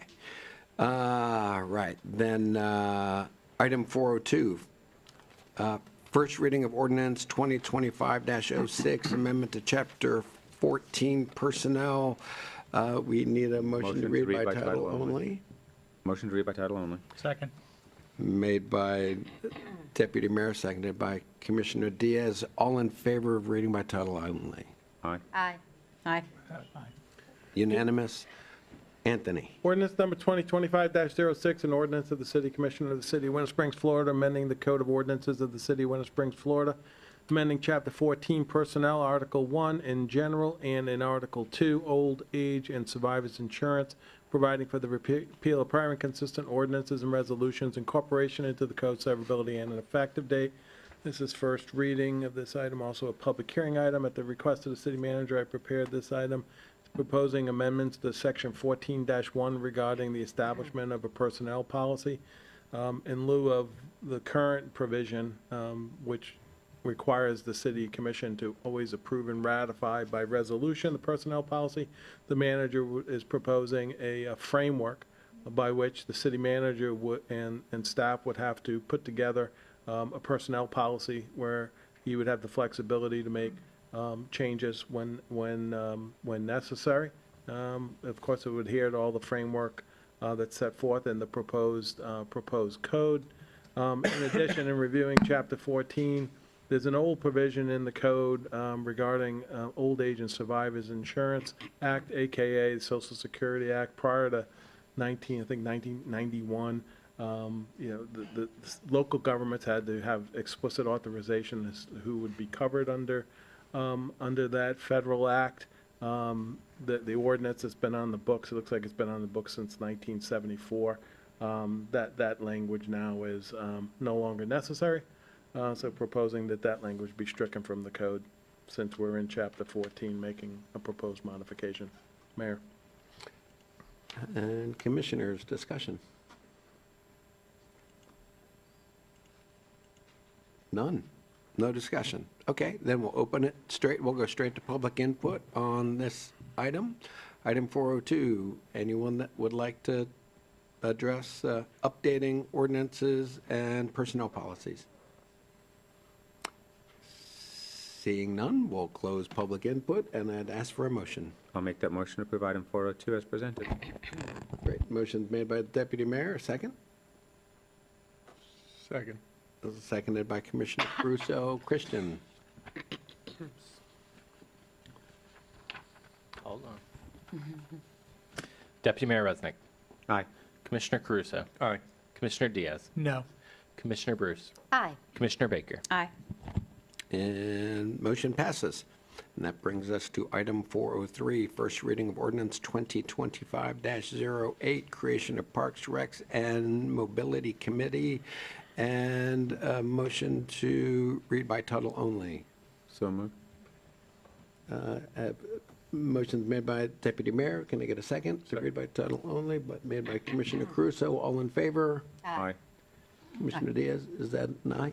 Okay, that's unanimous. And Anthony? Okay, ordinance 2025-08, an ordinance of the City Commission of the City of Winter Springs, Florida, amending the Code of Ordinances of the City of Winter Springs, Florida, to merge the Bicycle and Pedestrian Advisory Committee and the Parks and Recreation Advisory Committee, creating instead a new Parks, Recreation, and Mobility Committee, providing for the repeal of prior inconsistent ordinances and resolutions, incorporation into the code, severability, and an effective date. This is first reading of this ordinance. It's coming to you based on your request to merge these two boards into one and reestablishing the purpose and duty of that, or scope of duties for those, for that proposed new board. I work with the city clerk in putting together this ordinance. Be happy to answer any questions. Mayor? Thank you. Commissioners, discussion? I have a question. Sure.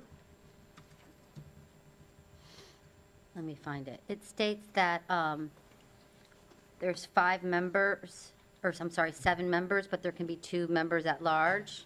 Does that go to 9, or what is that? Let me see that. The committee shall have 7 members, and the committee shall also have 2 at-large members. So it's 5 members, 1 per seat, and then 2 at large. Thank you very much. I understand. Any other discussion? If there's no further discussion, so how about this one point? So all 7 sitting members, there are a total of 7 members. There's 5 on Parks and Rec. There's 2 left on the Bicycle and Pedestrian. Is that right? They're merging and now we're even. We don't need to fill any vacancies? No, we'll need to fill vacancies. I think in total, from the 2 boards, we have 5 members, so there'll be 2 vacancies once this, Okay. assuming everybody, once they see everything, agrees that they want to stay on. And we do still have pretty fairly new applicants. Yeah, Okay. there's a fair number of applications in. Wonderful. Okay. All right. With that being said, then we'll go to the public input before motion. Anyone like to address the merging of these 2 committees? Seeing none, we'll close public input. I'd ask for a motion. I'll make a motion to approve item 403 as presented. Thank you. Made by the Deputy Mayor and seconded by Commissioner Crusoe.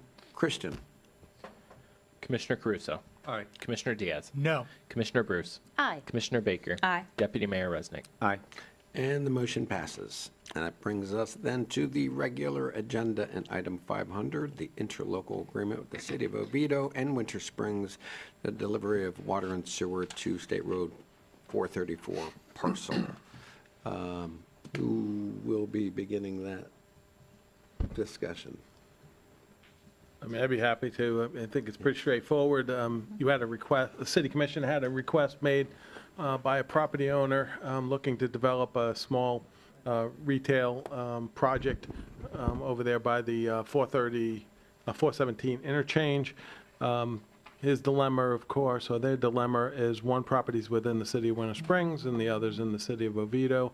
They requested that the city of Winter Springs provide the water and sewer to the Oviedo property because Oviedo is unable to provide water and sewer service at this time to the property. The commission gave direction to go forth and work with the city of Oviedo regarding an interlocal agreement. I worked with the city manager and the city manager of Oviedo and the city attorney, as well as the proposed developer property owner. And we're proposing this interlocal agreement. The interlocal agreement provides that the city of Winter Springs will provide the water and sewer. The Oviedo property under the interlocal agreement, in the event that Oviedo someday is able to provide the water and sewer service to the Oviedo property, then then the city of Winter Springs would cease providing water to the Oviedo property. There's also a condition on here under the agreement that the city of Winter Springs property would be developed first and water and sewer service would be provided to the Winter Springs property first. The developer will have the opportunity to build both the Oviedo and the Winter Springs property simultaneously, if that's what they choose to do. But regardless, that Winter Springs connection needs to occur first before the Oviedo connection. So that's a condition, and I think that's kind of just a summary of it, Mayor. Thanks. Is there a discussion by the commission? None. Seeing none, I'll make a motion to approve item. Do you have a question? Sure, I would like to make one minor point. I think this allows, both of these parcels are already zoned for this usage. It allows them to develop the Winter Springs parcel where they would not have been able to develop the Oviedo parcel. This is in a stark difference from, like, say, the storage unit here that did not meet any of our zoning, did not meet any of our things, and the city was not in favor of that storage unit, and I continue to not be in favor of that storage unit on Tuscola Road. These folks are following all the rules. They've done everything that they were asked to do. They've met all of the requirements. So with that being said, a motion is made by Deputy Mayor. Second. Second by Commissioner Caruso. Christian. Commissioner Diaz. Yes. Commissioner Bruce. Aye. Commissioner Baker. Aye. Deputy Mayor Resnick. Aye. Commissioner Caruso. Aye. Passes unanimously, gentlemen. I know it's been a long wait. Congratulations. Thank you. Could I add one thing? Yeah. Yeah. I've been doing this so long with government. I want to just compliment you all. Your city attorney and city manager and staff were really professional in dealing with a business. Thank you, sir. And that makes all the difference in the world. Customer service matters. Want you to know that. Thank you. This is a good project on a good piece of property that has long been identified for such use. We'll make Thank you you. proud. Thank you all. We're excited. Thank you. We knew that. Keep us posted. Yeah. Yeah. Okay. Moving forward, regular agenda. Naming of the senior center, item 501. Sure. So I'll take this away. I don't remember when it was, but I had made a motion, and we all did approve it, to change the name of the senior center to the Susie Kaufman Senior Center, all the work that she has done over her time of being here. And so this is simply a formal motion on the books that we go ahead and formally name Senior Center as such. Second. Okay. Motion's made by the deputy mayor and seconded by Commissioner Diaz. Before we move to a vote, discussion, we need to be very, very specific here. I did talk with Christian and city staff. We have to be very specific about exactly, are we using the word Winter Springs in there or anything? Whatever we vote on right now is the name. Do you just want to call it the Susie Kaufman Senior Center, period? And we're done with the discussion. Would we like to? In the city of Winter Springs? Yeah. Would we like to make sure that we list Susie's name, how she wants it listed as well? Yeah, that might be, yeah, we can certainly discuss that. But, so is there anything, because whatever we say right now is what it's going to be called. We just need to make sure that we can't come back, or it's problematic to come back and try to tweak it or adjust it. So do we want to add in the city of Winter Springs? Or For all advertising when we're Susie going out? Kaufman Senior Center of Winter Springs, or something along those lines? You're the marketing person.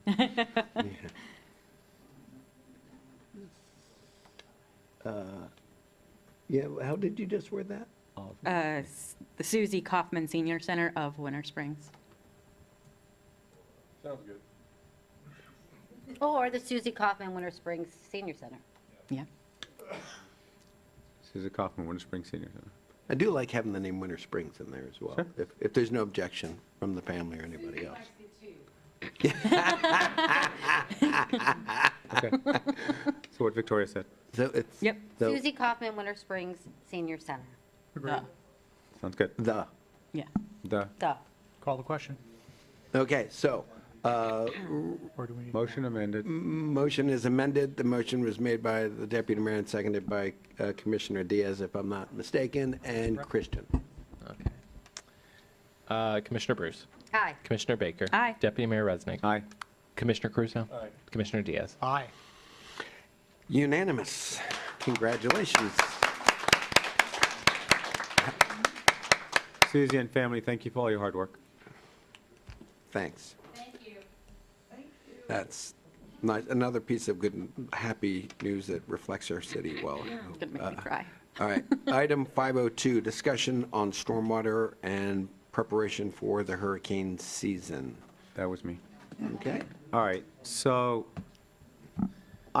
this is me, I have put quite a bit of work into trying to figure out, I use the term PTSD. Here we are again with storms coming and people are already calling, there's concerns. We know there's issues with our stormwater system, and let's round numbers, we charge $5 a month. I have spoken to our surrounding cities. Oviedo, well, let me go back. We are in process right now to do a study. The study will not be done until later this year, which will be past hurricane season.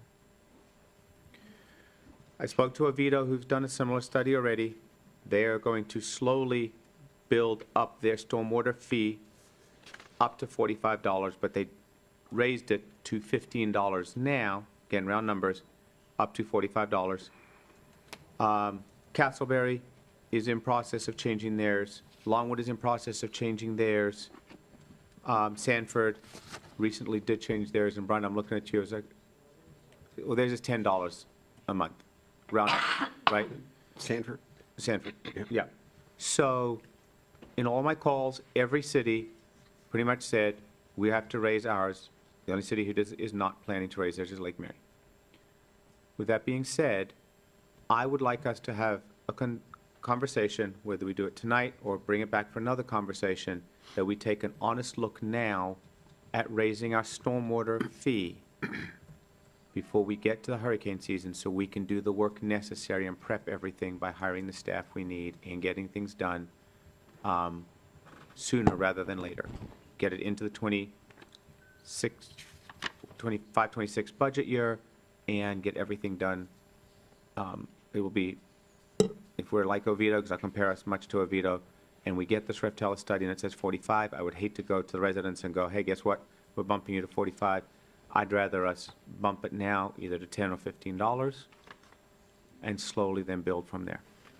So that's what I'm putting on the table, is a conversation right now, and whether we all want to have a conversation with the city manager, wants to pipe in on this, but I know that $5 a month is not enough for us to sustain where we're at right now. Okay. Other discussion I before yeah? I think I had a conversation with Mr. Sweet about this, and he brought up possibly doing a dedicated workshop on stormwater. Is that when we should, and he proposed like May, right? That would be, Or that continues this before that. discussion, I just, Or we bite the bullet today and increase the rates. that's fine, I'm fine with that too. And then when that's the what I'm rate study looking at. comes in, we can re-evaluate. But that way, we're getting some revenue in so we can start doing projects that are needed for stormwater repair. When you and I have sat up here for 2 years talking about this over and over again, we just haven't had, It takes a long time to get these things processed, and so this, I didn't realize that we could do something like this. That'd be great. if we have Okay. votes, we can. If I can, then, if you guys are done deciding, I'd like to make a couple points if I can. Look, there's no question these rates are going to have to go up. So currently, just again, for residents to all know, the rates, you either pay $5.50 or you pay $4.13 as a residential home. Those are the two, and there's some offsets because of different reasons. So you pay one of the two rates per month. Correct. And then commercial spaces pay more. These are residents, and we're primarily residential. Lake Mary and others have very low rates because they are predominantly commercial spacing. So the residents do get a significant discount. Orlando has approved, their monthly rate for a home up to 2,500 square feet has been approved. It is $26.58, right? I mean, there's a lot of other outliers. I'll tell you straight up, I will not be approving any crazy, like, it's not going to $45, it's not going to 26, like, I will come out against something like that, but if you want to, look, we lost hundreds of homes. why I don't want it, yeah. Wait, let me finish, please, Yeah. right?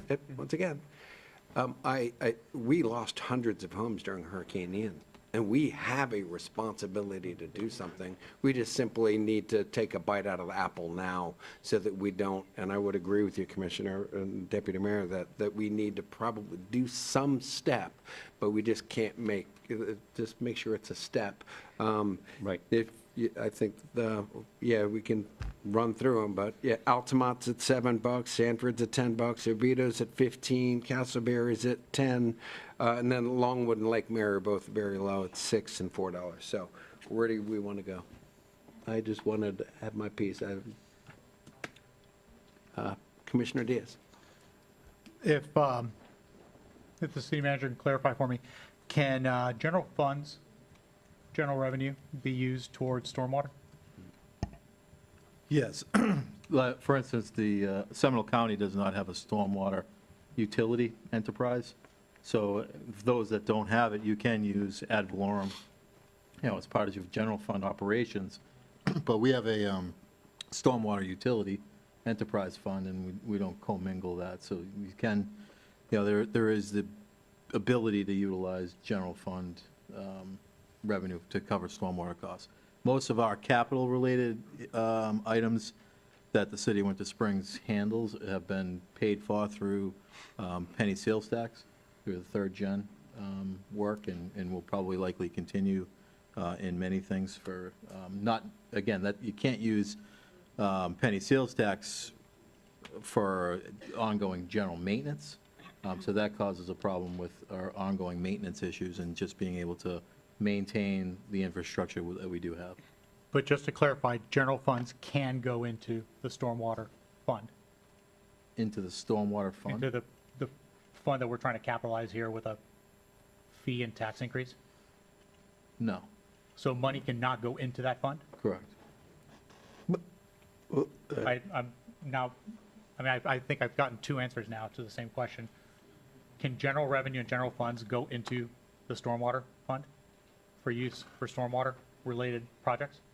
So you can utilize general fund revenue to cover stormwater expenses, but commingling of that, yeah. But money can go from general funds into utility. But Correct, not we into could- that particular fund. Hold on, But it can be used to It fix can be used stormwater. for stormwater. So other than raising fees and raising taxes, we could potentially cut a lot of expenses from our general budget and allocate money towards stormwater versus punishing our residents with a fee and tax increase. Is that correct? Correct. Yeah. Okay. I just want to make sure that, as you could probably tell, I'm a hard no on fee increases and tax increases. So, we can kick the can down the road, or like Commissioner Bruce said, we can go ahead and have the conversation today, but you know where I stand on fee increases and tax increases. So can you confirm, because I thought it was an enterprise fund, but maybe that's different? So it is an enterprise fund. However, like we've done in the past with utility things, kind of one-time transfers are applicable if that is the will of the commission through a budget amendment process. But then you can't pull it out. Correct. We couldn't take it from stormwater into general fund. It's a one-way path. Thank you. I think we talked about this last week. Our ad valorem doesn't even cover the police department, so it would be difficult to move money, right? There's currently a lot of other outside revenue that comes into the general fund, so it's not just ad valorem. Right. I'd also like to point out, there is legislation that, my understanding, has moved out of the committee that would be mandatory inspection of all waterways and creeks and things like that annually by every city, and there's no funding associated with that. Now, although we already do those types of things, and we just approved tonight, this evening, we just approved $1.6 million for debris and sediment removal. We know that FDOT is just completing sediment removal under 434. We're going to keep working towards these things. We would just like to shore it up and make sure that there's enough funds to continue this really valuable work that needs to continue to be done. Deputy Mayor? So to expand on what you just said, part of my reasoning for this is that's an NRCS grant, so they're covering 75%. Next year, there's no hurricane this year, but there's storm we can't clear. So we don't have the funds to clear if there's nothing in the budget. And so that's part of where I'm coming from, is not wait 2 years down the road, start it now, and kind of grow what we need to. So we do have a maintenance plan. We do have an operating plan. We do have the things we need for a full working stormwater department. That's my 2 cents in that. And I believe, Mayor, that came out of committee, the second committee meeting today. So it needs a third committee meeting before vote. Oh, thanks. Okay. The DEP report. Yep. Can I add just one other little detail? So this is an enterprise fund. That's how it's structured in our financial fund setup. So the goal is to have the revenues coming in to cover the operating. So moving it from general fund to the stormwater fund would not be a long-term economic idea. Yep. Right. So if I propose an increased rate, and City Manager, you haven't chimed in on this, but if I propose an increased rate of $10 over the $5 we pay now, would that help build that department as it's needed? Where would you, I mean, I'm bringing it up. It would. But I'm asking you. Sure. Yeah, so essentially, looking at kind of where we're at in rough numbers, if at about $11, it would essentially double the calculated monthly collection, right around 80,000 or so, to kind of double that. So, keep in mind, we haven't really talked much about it, but I think, there is this facility credit that folks do get on the residential. Requires it, and this comes up because I raised this because there's a lot of discussion around maintenance of private ponds. So to be clear, there are parcels and properties in the city that are paying a residential rate of $4.13. They receive a 25% facility credit off of that $5.50. So 25% off of $5.50 is $4.13. That is determined only if the stormwater runoff from the property is treated by a stormwater management facility that has been designed, constructed, and is maintained properly for the purpose of stormwater pollution reduction. So those communities that are receiving that and paying that, there's an expectation that they're saving that facility credit, so they also are maintaining their own infrastructure to a position and a condition that is expected and is determined by the city to be acceptable. The ERU, or the equivalent residential unit of that $5.50, obviously there's a commercial formula that's determined based on square footage of impervious surface that creates that multiplier fact for, as the mayor was saying, additional costs for commercial operations. So what I can tell you now, without having that study completed, is already to date we've identified 17 projects, public projects that is not in.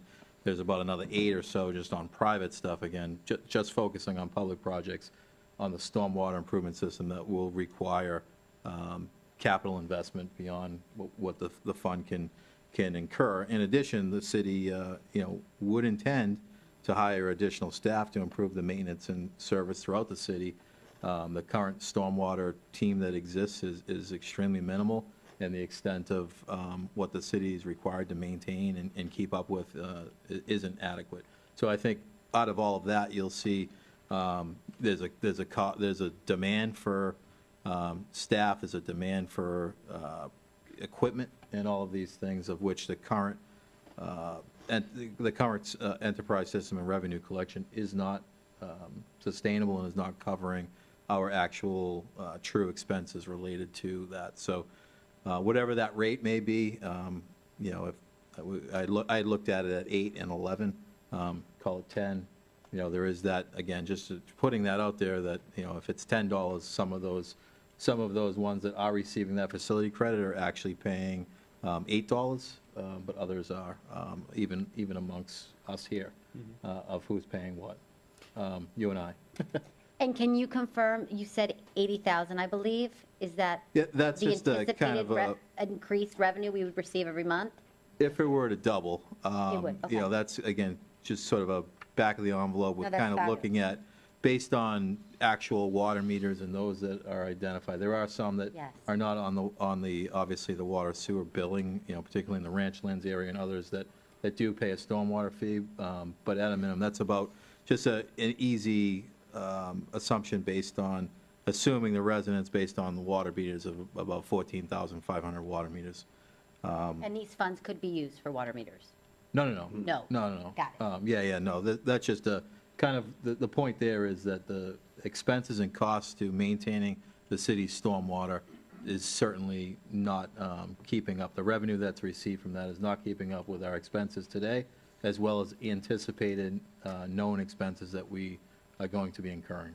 So you said $80,000 in new revenue per month with the tax increase? If the rate were to be doubled. Okay, so that would be an additional 80,000, so 12, that would be $960,000 a year. So let's just, it's government, let's round it up to $1 million.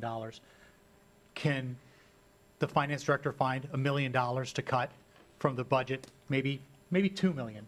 And then we shore up this fund and we can revisit it at a later time instead of punishing the residents with a fee and tax increase?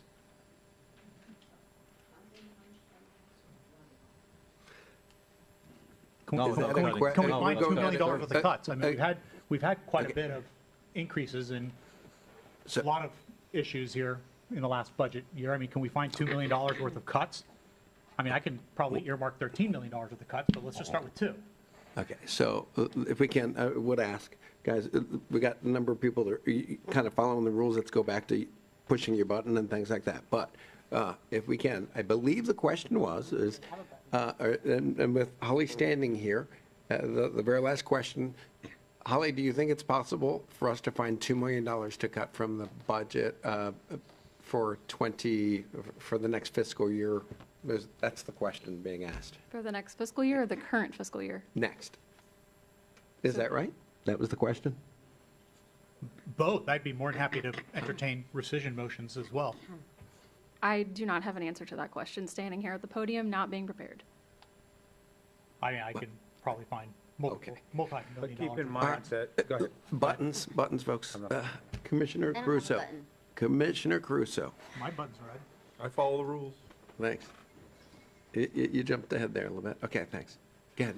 So I've spoken to many residents, and I'm sure some of you have as well, and they are willing to pay more for better service, especially when it comes to stormwater with the hurricanes. And I know there's a lot out there that can't handle that increase, and we know that as well. I just want to know, what kind of response can the residents get if this goes through tonight? Can they get an immediate response to get this work done that's needed, that we have been lacking for years on? No. First of all, if there were an increase in these rates, we would have to go through the public hearing process and go through to increase those. There'll be a little bit of delay, as you can expect, to start seeing that revenue show itself. But I think long-term, and somewhat immediate, we can look at seeing some of the impacts of those increases, being able to see, actually see that work being done and that money being utilized for those purposes. But it'll take some time. So, okay, so even May is a good start, but, you said that we can use the general fund as well. So can we start using the general fund and then transition into the increase? Well, we have a budget. There's no money. I mean, we have a budget. We have reserves. We have a budget, though. We still have to follow a budget. We can't just magically make money appear and move. We've moved money without commission approval in the past. We're up to $50,000. Well, yeah, I think we've moved a lot more than that. Yeah, I don't want to sidetrack on, if you have evidence of something like that, I'd report that, do whatever, but let's get back to, look, it is complicated, and I understand it, it's hard to follow, but look, the truth is we do have, and I'll provide you the numbers if you don't believe me, we do, there's a little caveat to Lake Mary, but we have, because of their fire thing, we're the lowest millage rate in 7 counties. We have the smallest expenditure per resident in 7 counties. We have the smallest number of employees per resident. We run a tight ship. We received a lot of awards for it. Our ACFR will, I believe, will be presented in the next month, maybe next, or excuse me, our annual audit will be presented for commission approval. We'll be able to see exactly where we stand. It is being completed months in advance. An audit is simply if the numbers are in the right place. Please, let's The audit follow is decorum and the push your budget is the button. issue. Let's please not interrupt each other. Well, Like, Mr. let's- Mayor, you just you're continue just- on and on and on. Don't we have an ordinance about that? Gentlemen, please, we can have a healthy debate here. I'm just saying that things can't just, please don't, please, guys, you too, out there, please. There are systems in place, and we have to be methodical, and we must be surgical, and we have to follow state statutes in the way we do things. Rhetoric and things don't change anything. We have to follow certain ways. It's not a silver bullet. To prepare this, we'd have to get back into it. Okay. Commissioner, Deputy Mayor. Commissioner Caruso, to your question of could we use the general fund, as the mayor just pointed out, we're very tight. Part of my conversation today is, to the best of my timing's pretty bad, I do think we could probably have this accomplished by May to get some of the revenue coming in by June.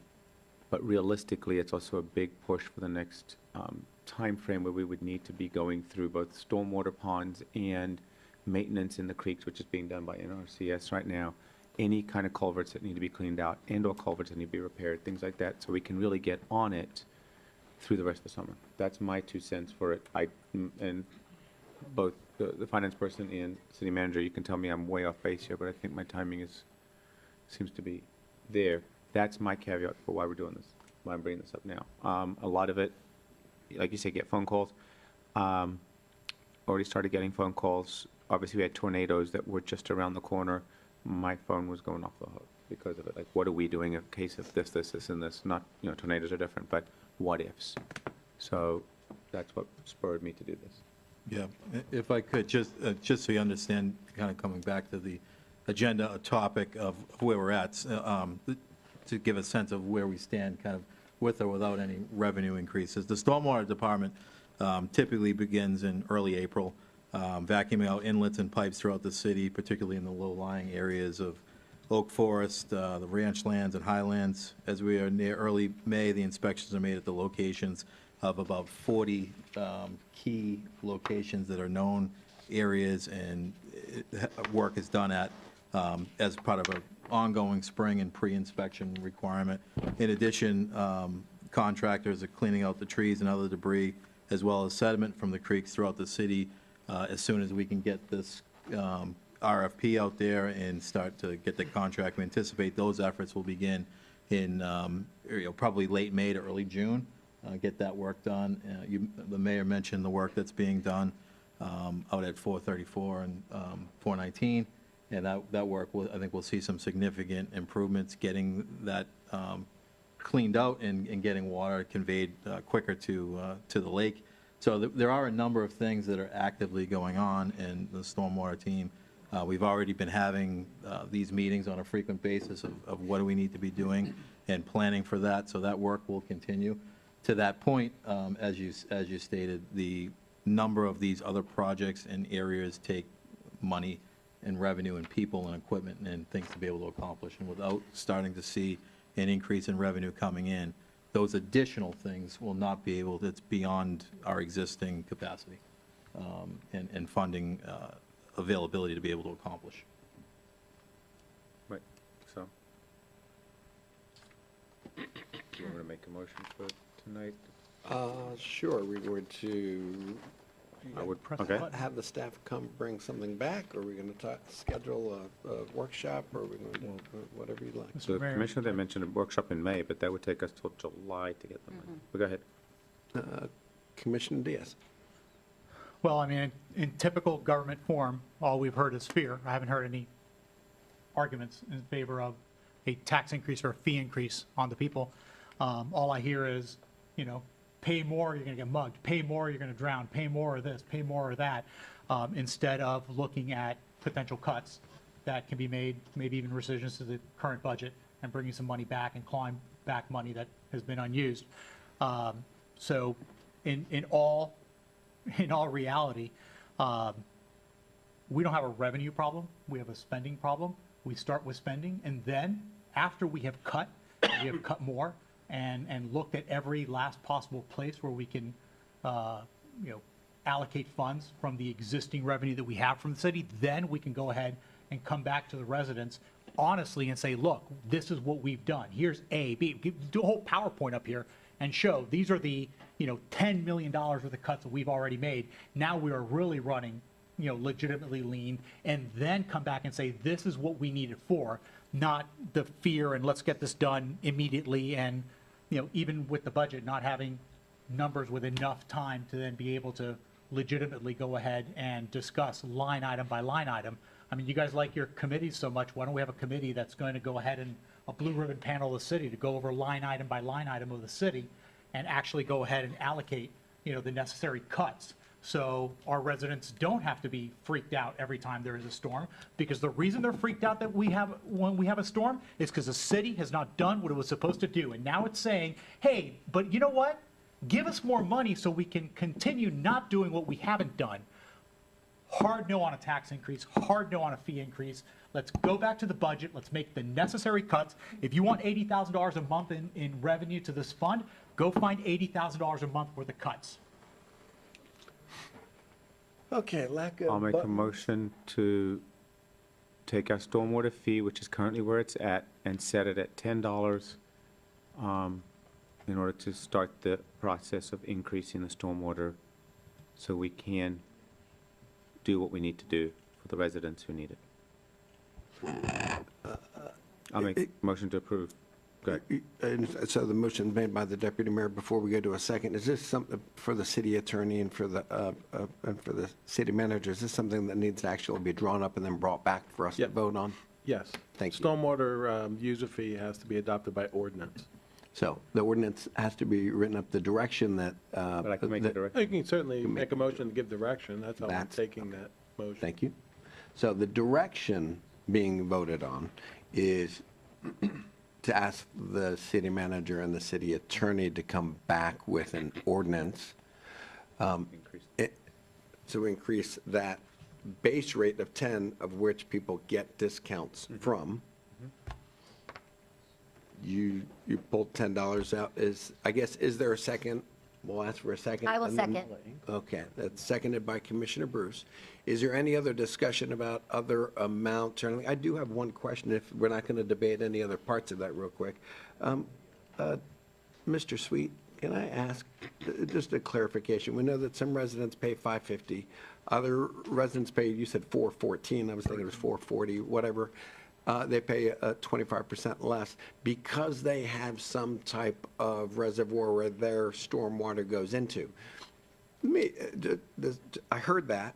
So we know that we have 72 ponds in the city, and many of them are privately owned. So is that, are those, I just want to understand moving forward. So the folks that are getting the cheaper rates are the folks whose stormwater goes into a private property or private pond or a private resource, who are then coming back to us asking for the residents to dredge their private ponds that many of us don't get to live on. They pay a lower rate, but they want us who are paying a higher rate to then pay for them to get their pond. I think we need to address that issue. That does not sound fair to me, that the house, but let's address that. I would like, I'd say, hey, let's keep this discussion moving forward, but I see some conflict and level of fairness here that doesn't make sense. Then we bring that back as a separate discussion next time? Because if they Yeah. want that, we can eliminate the 25%. Is it, That's an accurate statement. Again, only if the stormwater system management facility has been designed, constructed. All of those things are determined technically by the director, which in this case would be the Director of Public Works, to make that determination and identify. And that facility credit, which is what it's referred to as, it's a 25% facility credit, can be rescinded at the discretion of the director as well. That then says, that it's not being properly maintained, and essentially that credit would be lost. But on a high level, yes, that's fairly accurate as far as who and when, and then there also had to have been a request by the original development and so forth. But yeah, amongst the dais, Commissioner Bruce is the only one residing in a property, in addition to myself. The only ones that are residing in a property that pay the $4.13 rate, which has the 25% credit. but there are a lot of people asking us to dredge their private ponds that pay that lower rate as well. I'd like to see that correction done. We spend a lot of money on this. Commissioner Baker? Yeah, you said that it's with the expectation that they're properly maintaining them. So would that not include them dredging them? Well said. It would, yeah. Okay. Yep. That's what Thank you. we can So resolve they're that gonna have to, they're gonna have to pay a higher rate, not a lesser rate, if they want us to take over helping to maintain that, or if they are actually going to maintain it, we'll give them a 25% reduction. We'll have to have that conversation. I just think it's important that we acknowledge that dichotomy, or that imbalance is there. Okay? All right. So the motion has been made by the deputy mayor to set the base rate at, or to ask the city attorney and city manager to draft an ordinance to raise the Base rate to 10. Was there a second? Yes. Seconded by Commissioner Bruce. Christian? Commissioner Baker, Aye. Deputy Mayor Resnick, Aye. Commissioner Caruso, Aye. Commissioner Diaz, No. Commissioner Bruce. Aye. And the direction has been made. The rate has not increased yet, but the direction to drop the paperwork and further the conversation and staff to look into it has been given. All right. All right, so, new business. I have someone to let everybody else go first. Commissioner Bruce. I'd like to check the diocese temperature on writing a letter to the House and Senate regarding the rural boundary issue to oppose the changes in development for these rural boundaries throughout the state of Florida. I'm a yes. I'm a yes. That's a solid yes, but yeah, it is, I guess, how would we write, would that be something we're asking Anthony to basically kind of write, or Mr. Sweet to write a letter? And where do we stop? Frankly, I'm all for it, right? But I'd also like to see when they're trying to basically do away with, the legislature's trying to do away with our planning and zoning. We're not going to be able to control height of any development, the setback of any development, the building of any commercial space anywhere in our municipalities. We will have no say. There's a bill before the legislature right now saying that we have no ability to control anything. Is this the same bill or different? It's different. Okay. It's an extension of the Live Local. It strips the municipality's ability to control any development or the density of development, the number of units in an apartment, anything. It will all be stripped away. We won't be able to plant a tree. I mean, really, it's ridiculous. So should we just be writing a letter saying, hey, we are Opposed. deeply concerned about the move towards the Florida legislature taking away our community's ability to self-govern and taking away our ability to self-rule, and to say that we don't want to be Oviedo, we don't want to be Sanford, we don't want to be Altamont. We are a community and we should be able to control what happens in our community. If you don't mind, I apologize to hijack your, I apologize, I'm sorry. I'll add, if you don't mind. Please. We were I'm there in fired up. Tallahassee. Yep. We were there in Tallahassee this past week, and today I actually wrote all of my letters thanking the senators and the House representatives for meeting with us, and that was one of the ones that I personally talked to them about. So while I only met with 5 House reps and 1 senator, I did send a letter very much outlining what we talked about, what to oppose, and what to support. So while that was coming from me and the Florida League of Cities recommendations, I think it would fit well for the city of Winter Springs to be actively vocal about it as well.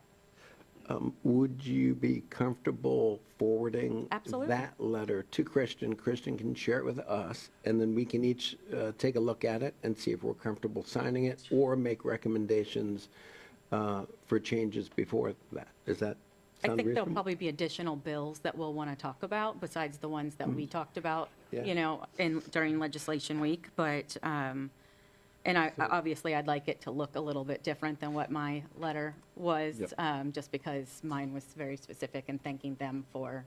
Yeah, we'll meeting also with know me. that some will drop off, but I think Yes. it may be important to note, these bills, typical bills in Florida take like 3 sessions. It'll take 3 years for that awful bill to finally pass. But we need to set that what our expectations and our thoughts are now. If it's okay with you, I'll go back to the Deputy Mayor. Thanks. Well, I was just going to actually say what Commissioner Baker just said. I think her letter should stay her letter, and we should, following Commissioner Bruce's comment, is create one from the city of Winter Springs. Just, you know, 1 pager. We would like us all as a city. So do we name individual bills, or do we are concerned about home rule and our ability to protect our community? I think the term home rule is too generic.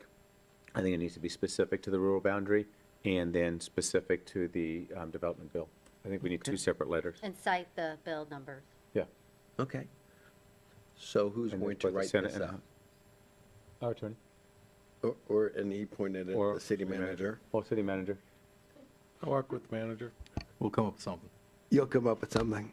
Thanks. I think that the intent is, you were in Tallahassee. We had a lot of meetings together. We did. You're comfortable with that? Drawing something up? Okay. Commissioner Bruce, are you comfortable with that, with your intent? Yes, thank you. Okay, other new business. Give me 1 second, if I may, because I'm just bouncing off Commissioner Bruce. This is a great time to update all the residents. When you're all upset about development, please start in Tallahassee, because they limit us. Or the county. Or the county, but more Tallahassee than the county. Usually. You know, so here we go again with another bill that Tallahassee's coming down and saying, hey, guess what? You can't do anything. So. Okay. If there's no one else, I've got some new business. I'll go after you. I'll go after you, too. You go. We'll go down the line. Go. Oh, okay. Just as an education, many of you are familiar that annually the city goes through a third-party outside audit. That is, as I mentioned earlier, is expected to be finished and presented to the city commission rather soon, which would be months early, as opposed, look, we got a new city manager, new finance director. I mean, we're in a new page. We're rolling. Things are really going well. I am looking forward to seeing those results. I'm sure that there will be some pain and some things that Commissioner Diaz can point out that where we can do better. In this audit, we will strive to continue moving this needle forward. Now, with that being said, JLAC, the Joint Legislative Auditing Committee, is when they launch that first audit, right, by the state of the city of Winter Springs, they had their findings, what are the 8 findings? I have them here. Again, as I've always said, hey, they pointed out some best practice. They told us things that we already knew. They reminded, we're on that, we're working on it. They reminded us of some best practices. There's nothing illegal found in there, but they point out some good practices. By charter, they are now coming back 18 months later, and they're going to review those all those items, and they're going to take a second look. Just want everybody to understand that they will be here. They will set up an office in City Hall. They'll be looking through all of our finances primarily and making sure that we're kind of doing things, not just finances, but a lot of other things. I will tell you that there is, and this is something specifically for the dais, the city staff has been working diligently. We've passed a lot of ordinances and done things to rectify this, but I'd like to read recommendation 7 specifically to promote efficient operations, deliver high-quality services to residents, and consistently apply city policies and procedures. The city should continue its efforts to train city commissioners and develop policies and programs that foster a positive work environment for city staff and promote stability in key management positions. One of those things that were recommended, and as the city staff it will be sending out or has sent out another training that the commissioners, that JLAC is going to be looking at this. I would strongly encourage you when these training things come out, you don't want to be the city commissioner that doesn't do the training about how we're not allowed to give people direction and all those other different things. Make sure that you're up on the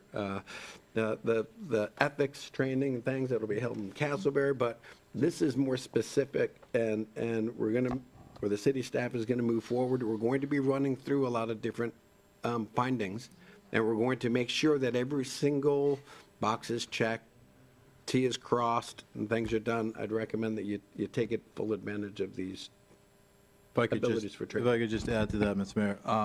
I did send out a couple of weeks ago an email to the mayor as well as all the commissioners regarding the ICMA Council Orientation Program. I think the cost benefit on the return of that, it's a self-paced 6-month orientation program that addresses issues with regards to introduction to the council manager form of government, which I think is needed, roles and responsibilities in the council management form of government, understanding the budget and strategic plan, public relations for council members, and ethics for council members. Again, we utilize the term council and commission interchangeable. But I think this program, I did hear back from 3 commissioners that were excited to jump in this. This is a great opportunity. In addition to the mayor's point, we're going to utilize this as a reply back as we respond back to that this is an area that we are focused on taking their recommendation and looking at opportunities to train the commission. Ladies and gentlemen, please. Specific. Mr. Coleman, please. Or Kaufman, sorry. So this training, the intention is to sign up. There's just a one thing for every single commissioner as well as the mayor that can utilize as far as a general login. Each of you would get a unique login for yourself. You'd be able to do it at your own pace and kind of go through. They essentially allow up to 6 months for the completion of that, but the intent would be that we're going to report back that this is one of those areas we've heard you, and this has been an item that, based on your recommendation, we're able to utilize to train the commission. Can I piggyback really quick? And I'm finished. Yes, sir. Mr. City Manager, in that same email, you also asked us for a team building, and I actually had it in my notes to talk under new business, for us to all do a team building with you. Is that correct? Yes, I looked at it. I'd been kind of looking and exploring an opportunity for some sort of retreat, kind of a retreat opportunity to do some of that work. And one of those areas was we were discussing about potentially bringing in somebody that could kind of provide that more in-depth orientation program and understanding around the council manager form of government and day-to-day roles and things like that. I think this is a great, quick one-off to that. Yeah. It doesn't eliminate necessarily the idea of a retreat. Many councils, commissions, I think Seminole County actually just got off of a retreat last month. They had a retreat, a number of those things. It's typically where you're there to identify goals and priorities and as you move forward into the budget year and expectations. And that, I had that under new business, if we wanted to kind of bring that up at the next city manager meeting to discuss it. Not manager, city commission meeting. I had that on. Okay. Piggyback up this one. Did you have anything else? One more thing, and this is prior, Commissioner Bruce was here when I last brought this up, but city attorney, annexation and a new JPA with the county, did we ever move forward on that? Did we ever have a conversation? Because I don't remember another agenda item coming towards us. I know staff had a meeting or two with the planners, and the former staff was working, our former staff was working on a land use matrix in terms of compatible zoning districts, and I'd have to get with Carolyn to see where we are at this juncture. I think they were a little shorthanded in community development. Sure, but it was over 2 years ago that I brought this up, and for everybody else that's here, part of, and I'm seeing a lot of the storage conversation again, and so I put annexation down because we can stop a storage project if we have on the books the already set up language with the county that says any development that would happen in Winter Springs has to transfer it to Winter Springs and go by our code. If we can have that language there. The few county commissioners that I spoke to, this goes back 2 years, said yes at that time. Yeah, we need to close that loophole. That's an unused loophole. It Yes. got taken advantage of, and we So need to make sure we. Can we bring that back as an agenda item, or can we just have staff really work on it and then bring it back with a? Let me check on it, because I know, we had prepared a rough sketch draft of a document, and, the planners had some meetings. Let me talk to the city manager and Carolyn, and Thank you. I can get you a more informed update. Thank you.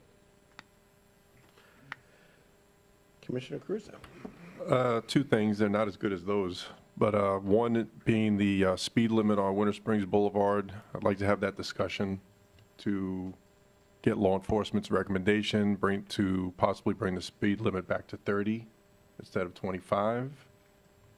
And also, we've heard a lot of talk about it tonight. Well, we heard someone talk about it tonight, and it was also at a code enforcement meeting, the discussion on chickens. It seems to be a hot topic, and I think that's something that we need to discuss and look at the ordinance and see what we can do for the residents, because a lot of them, it's a tough time out there with the prices of food going up, and I think chickens will be a good thing. I don't see a bad thing with it. Yeah. If I can, I absolutely agree. My sister. I said it wasn't has good enough. 50 of Good. them. I wasn't as good as those. But I would remind our residents, boy, I want to be careful. I do not want to speak to or address or someone think I'm talking about something that's before code enforcement, because we don't get involved in traffic stops from the police. We don't get involved in code enforcement, but some common sense things. A lot of parts of the city allow chickens and other parts don't. I think we should address it. But nowhere do they allow roosters. And that's what happens. You start going, you take a bite out of the apple, and then you all of a sudden, you ask for an inch and take a yard, and these people are bringing in roosters and things, and that's what's causing the problems. That is a problem, and that's what keeps coming up. You're allowed to have whatever that number is, we'll address it, but if you're allowed 6, you can't have 40. And no roosters, right? Like that's what the problem we're faced with. That's what's leading to all this. So at any rate, I'm sorry, my piece. Anything else? Nope, that's it. Yeah. Any other new business?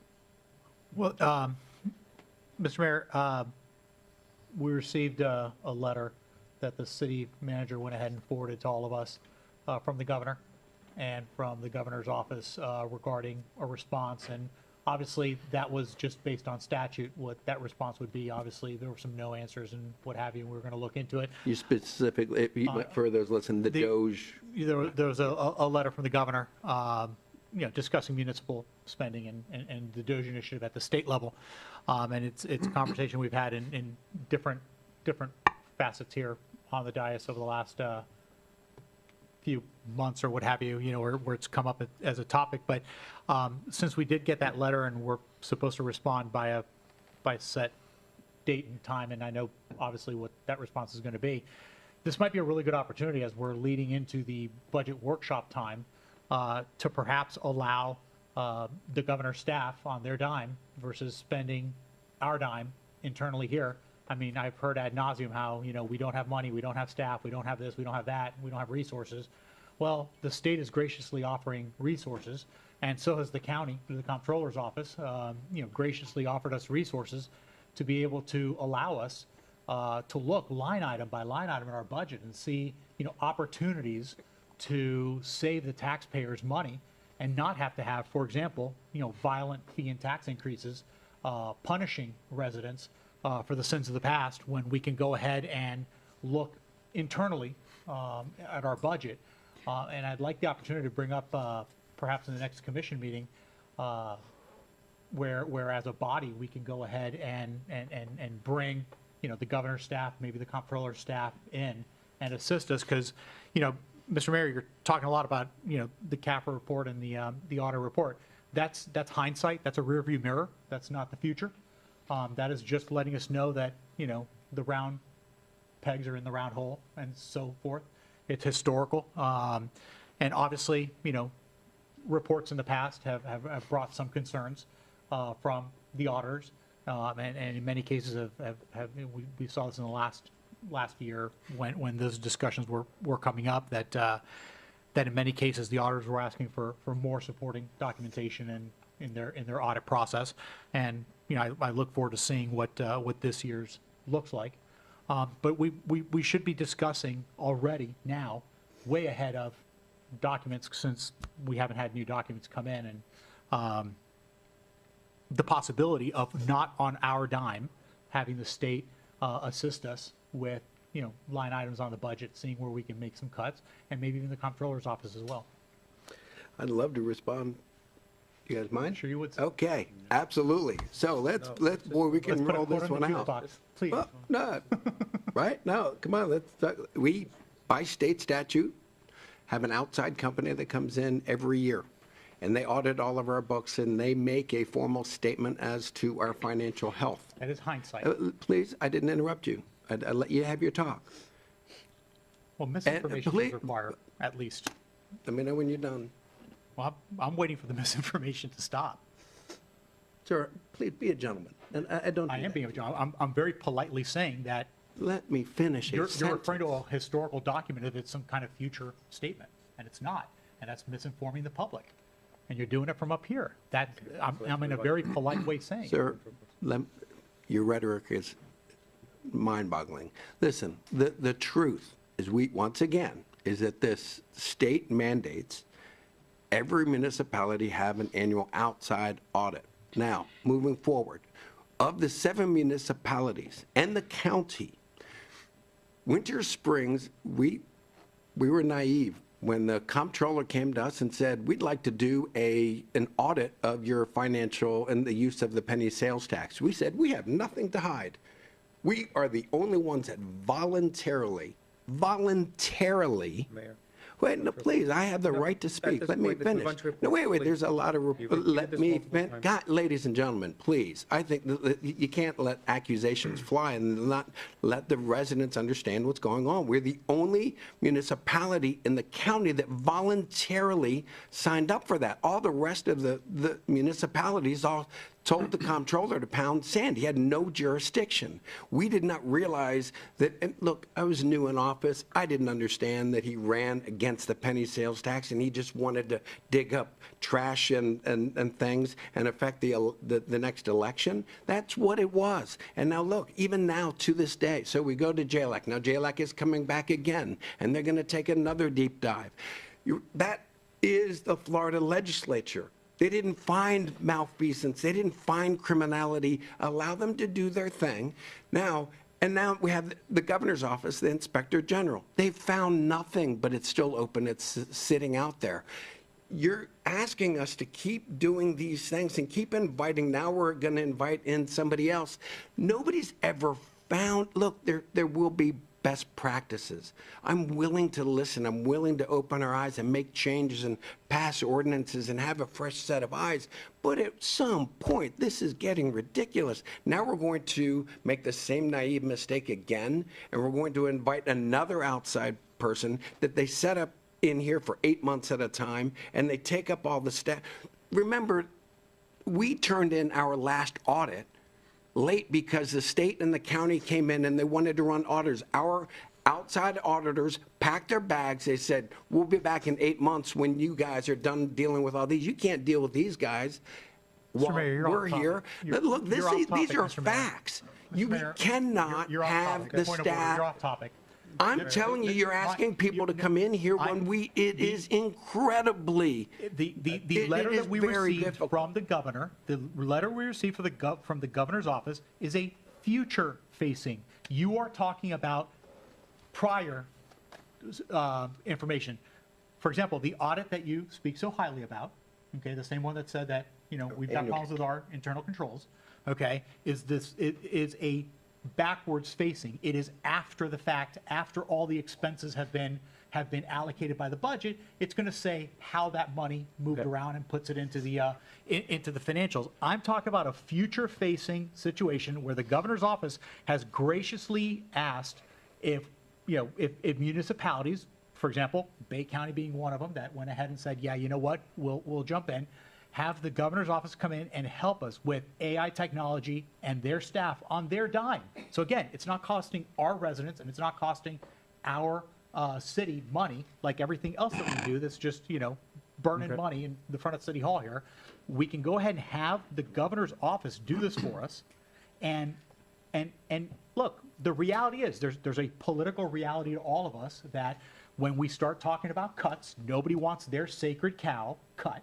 But the reality is, until you start looking at the large percentages of the budget that require some trimming, and the reality is, when the fat gets trimmed, the pigs will squeal. And we have to go ahead and say, well, you know what? If the governor's office is so graciously offering everyone in the state the opportunity, every municipality and every county, the opportunity to come in, use AI technology, use their staff to help us trim some of the fat so we don't have to do these violent tax increases and violent fee increases, that's a good thing.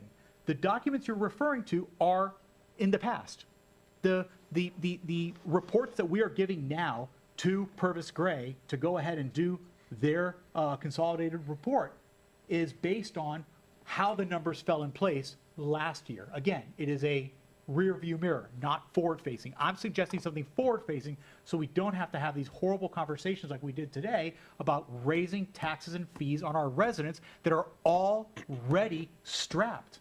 I mean, they're already strapped for cash. 40+% of our residents are on a fixed income. That's who I'm talking about. So you know what? Yeah, maybe it's just the minority of the residents, maybe only 40%, I'm sorry, are on a fixed income. But you know what?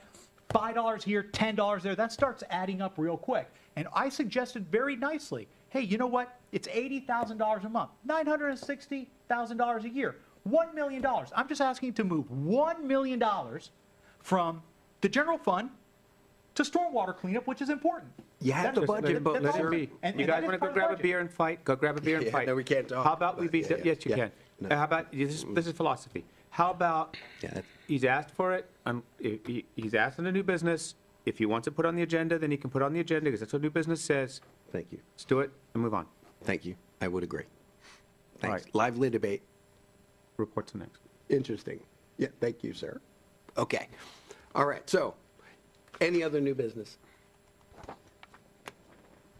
Nope? Okay. We'll move on.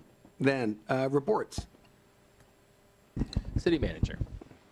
Yes, a couple items. So just in response to that, since we're fresh off that topic, just prior to this meeting, I submitted the letter to the Executive Office of the Governor's Doge team indicating that after a careful evaluation, we confirm that our municipality has not encountered any conditions of financial emergency or distress as outlined in the letter since the state fiscal year 2018-2019.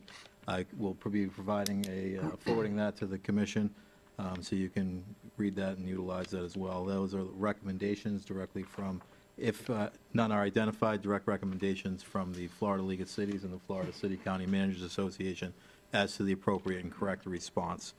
With regards to Commissioner Caruso's item on the Winter Springs Boulevard speed limit, the chief has been actively undergoing reviewing that, and will be presenting his findings and the recommendations, or at least the findings as where they stand for the commission's consideration at our next commission meeting on April 14th. So that is coming, and we've just been collecting the data and making sure that it is in the right position to be able to present the findings.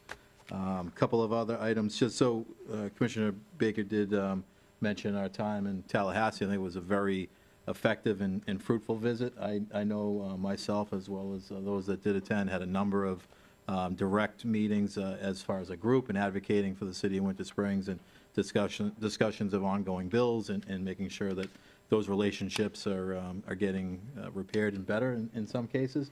So it was a good opportunity for me to actually finally meet a couple of our folks, a delegation directly, face-to-face. I've had correspondences, but in my time have yet to be able to meet some of them, particularly the senator, making it more difficult. So getting up to Tallahassee was extremely beneficial. While we're on the conversation of oversight, I also had a direct meeting, one-on-one, no elected officials, nobody else in the room, with the Inspector General's direct right-hand person, the Director of Audits, where I frankly flat out asked, are we under investigation?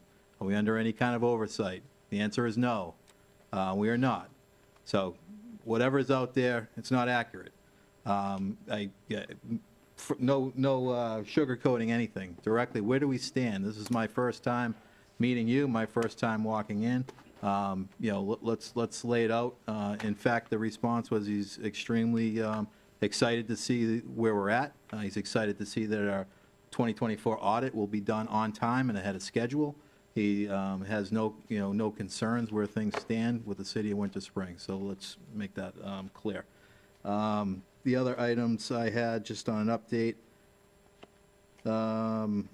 Registrations for the Fish Winter Springs and Summer Camp is open for those that are interested.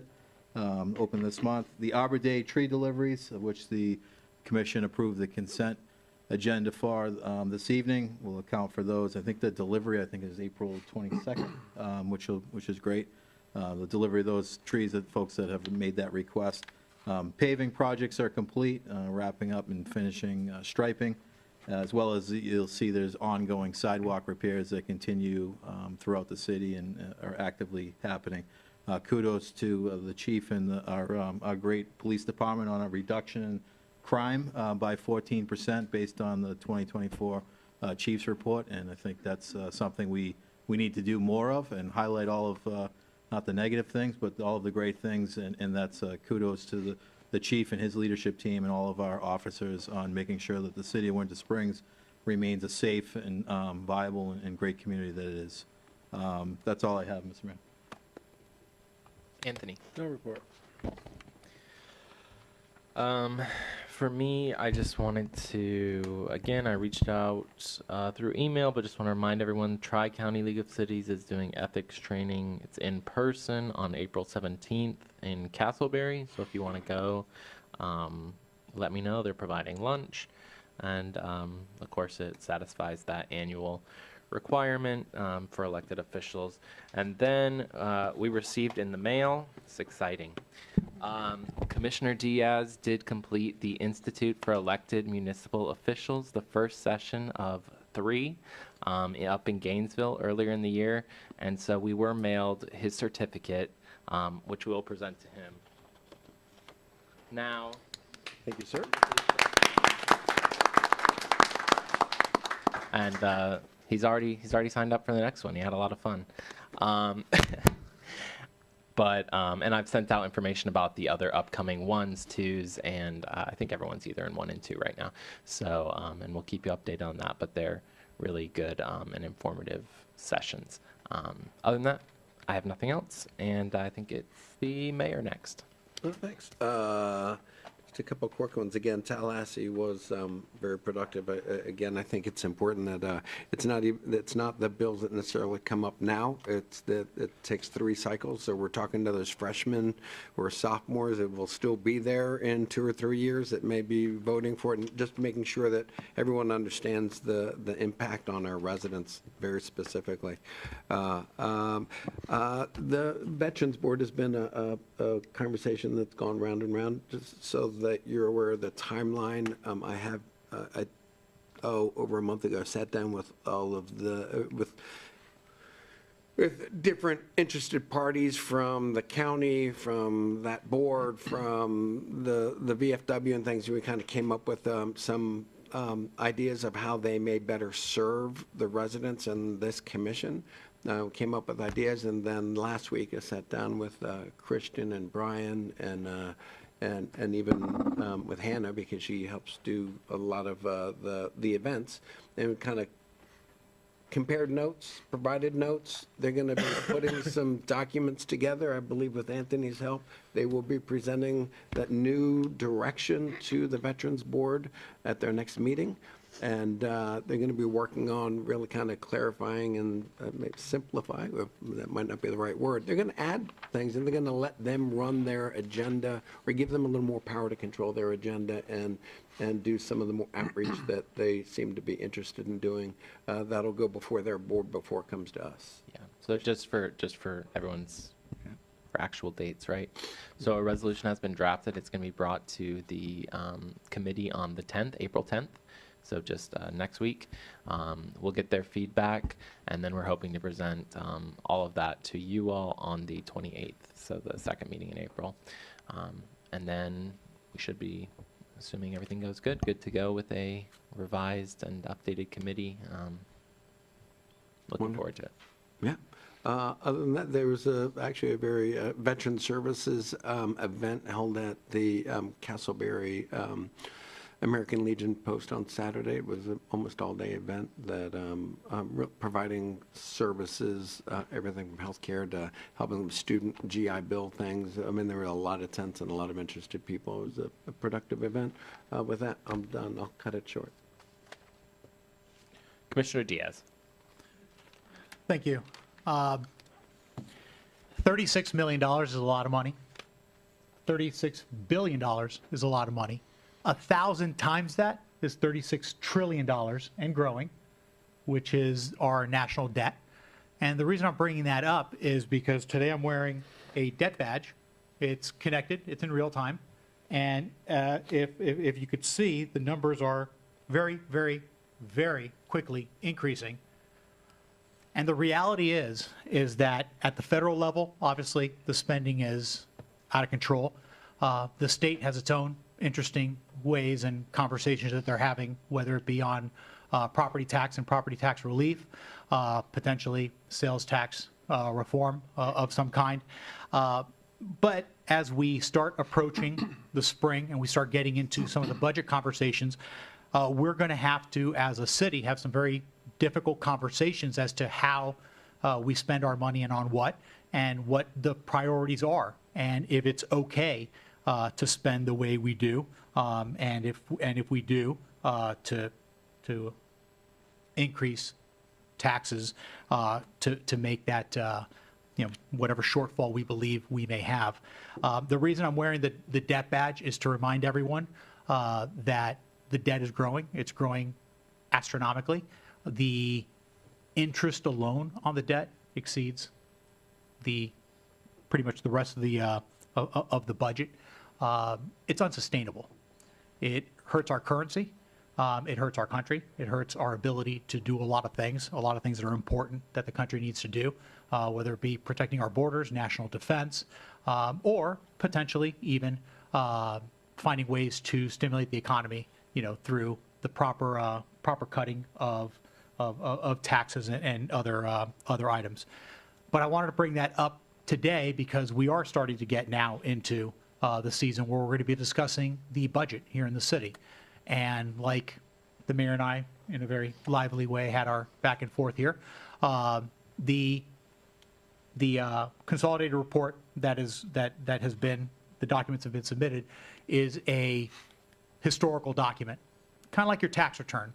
If you show up in January or February at a tax office and say, hey, what can I do to cut my taxes from last year? There's very little you can do. Very, very little, very few ways that you can move that needle because it's a historical document. So tax planning throughout the year is future facing.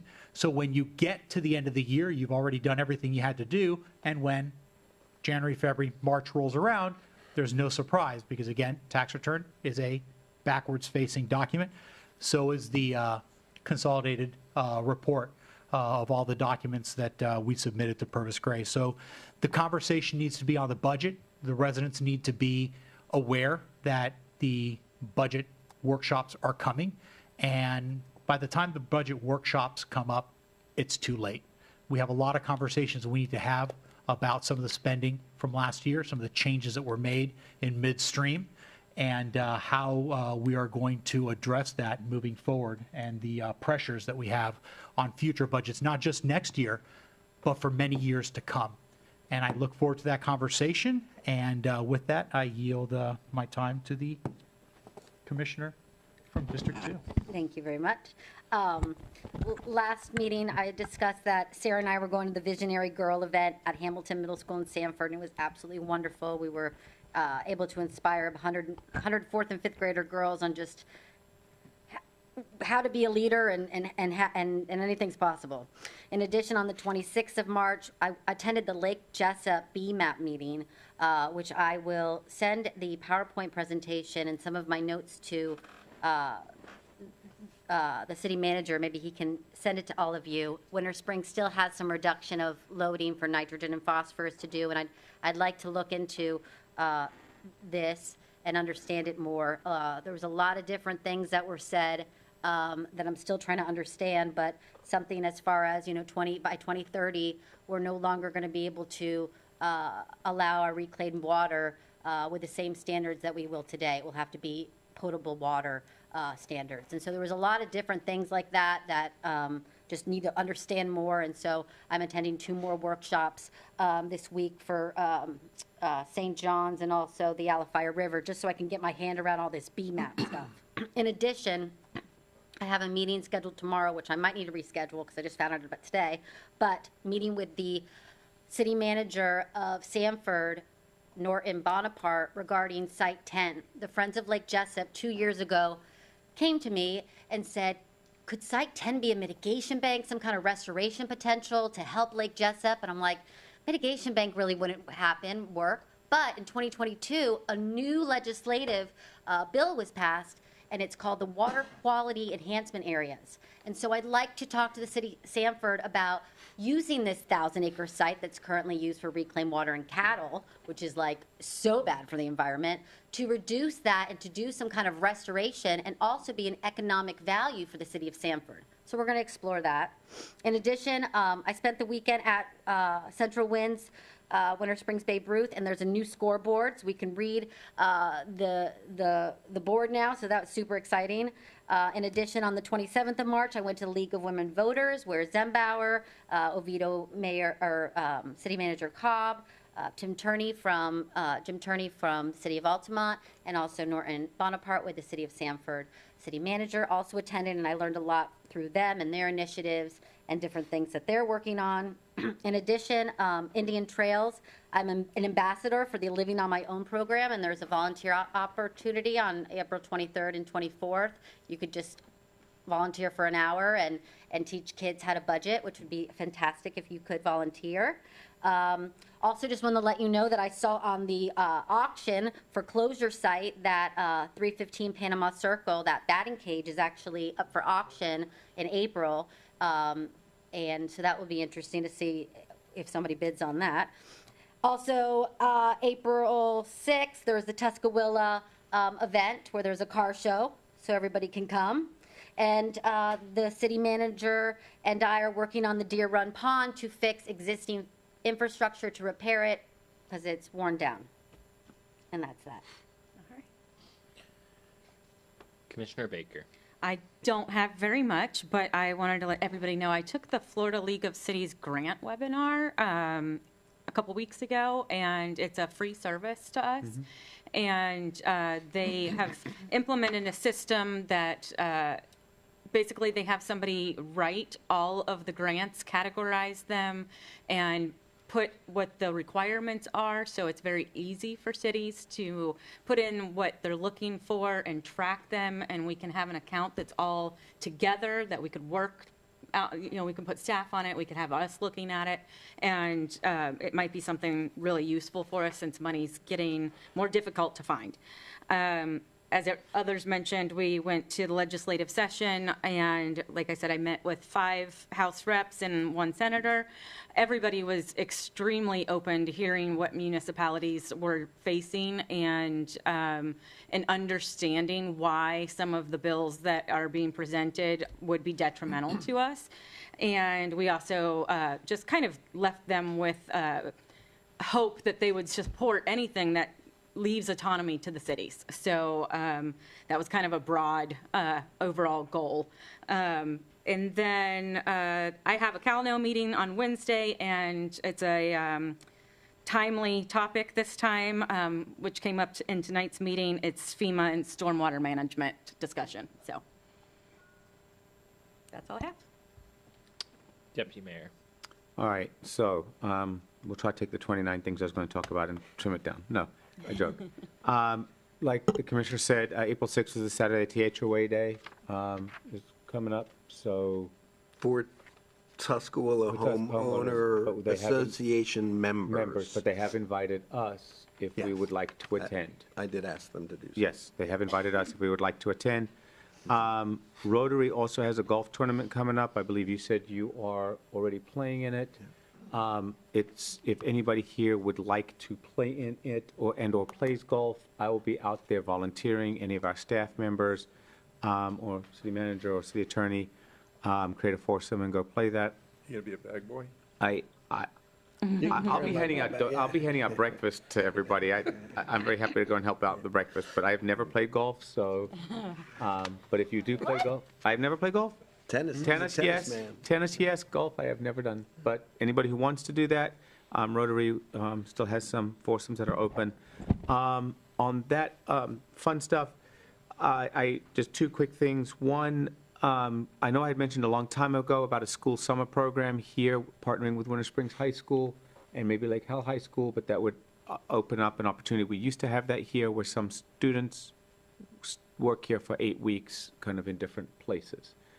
I brought it up here on the dais, kind of never went with it. I don't know if our new city manager is interested in something like that, but if it is, the principals would like to hear from us soon so they could set it up for that. So that would be a good possible path. And as the chamber representative on the board, the past board president did resign. They have been interviewing, and they've got it down to a short list. So that should be coming to us end of this week or early next week, who the new president will be. Okay, and I'll stop there so we can go home. Mr. Mayor, if I could just indulge me for another minute. I left an item off of my report, and I want to make sure that we can properly recognize and congratulate our esteemed city clerk. Right. Christian Right. Has been awarded the International Institute of Municipal Clerks designation of Certified Municipal Clerk, designation of CMC. IIMC grants the CMC designation only to those municipal clerks who complete demanding education requirements and who have a record of significant contributions to the local government, their community, and state. So I just wanted to publicly acknowledge that, recognize this esteemed clerk.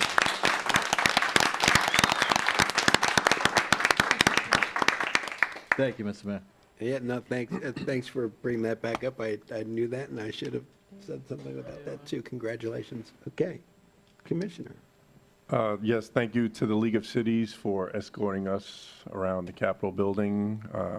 It was a good time. I was there for dual, how should I say it? Purposes. So thank you for that. Also, I had a few residents call me and email me from the Highlands. I'm not an expert on HOA affairs, but they're asking the city for some type of help with things that are going on there. There's, I guess, so many issues that I'm not aware of that people are talking about. If there's anyone that has expertise in this, maybe we can put our minds together to see what we can do to help, if anything. So aside from that, I'd like to ask a few questions about the consent order from the DEP. And Cleet, I might need you on this one for sure. So get ready. It's just a couple of questions. So Preferably new business, but that's okay. I think we're okay. it's not really It's an new open- business. It's not new business. It's okay. Okay. It'll be, I'll try to make it quick. Okay. All right, is this consent order related to the one the attorneys are currently discussing from October of last year. Is that a no? That'd be This is an update from the 2022 report. 22, so So not it's an last year, update. the year before. Right, this is the 22 report. Okay. Or maybe the city manager can answer it probably a little. Yeah, that's accurate. Okay. Our third-party company manages our wastewater treatment plants. When consent orders arrive with fines, who actually pays the fines? It depends who's at fault. So at fault, okay. Got it. Got all that. I also noticed that these warning letters and consent orders are addressed to the city rather than the contractor. I assume this is because the city holds responsibility regardless of whether the fault lies with us or the contractor. The city is the permit holder, Right. therefore responsible. Okay. The in-kind project offered by FLDEP as an alternative to paying fines, does the city or third-party company fund the total cost of the project?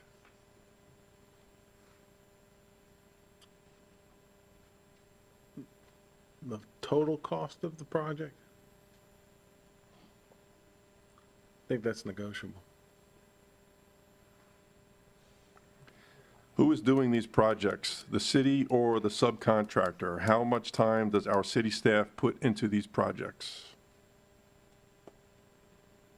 The projects would be done by the city, there would be city projects of which been identified for improvements to the system as a whole. But it would be, what's being proposed would be a third party that would be not in no relation to the operation and maintenance contract. It would be the third party that would be engaged to do the work on behalf of the city. So it's a significant amount of time for city staff? There's some effort, yeah. But it will ultimately improve overall the system anyway. Okay. And the last question, have we done these types of projects before? If yes, what were they? Where are they located? And if you want to get back to me on that, I'd accept that.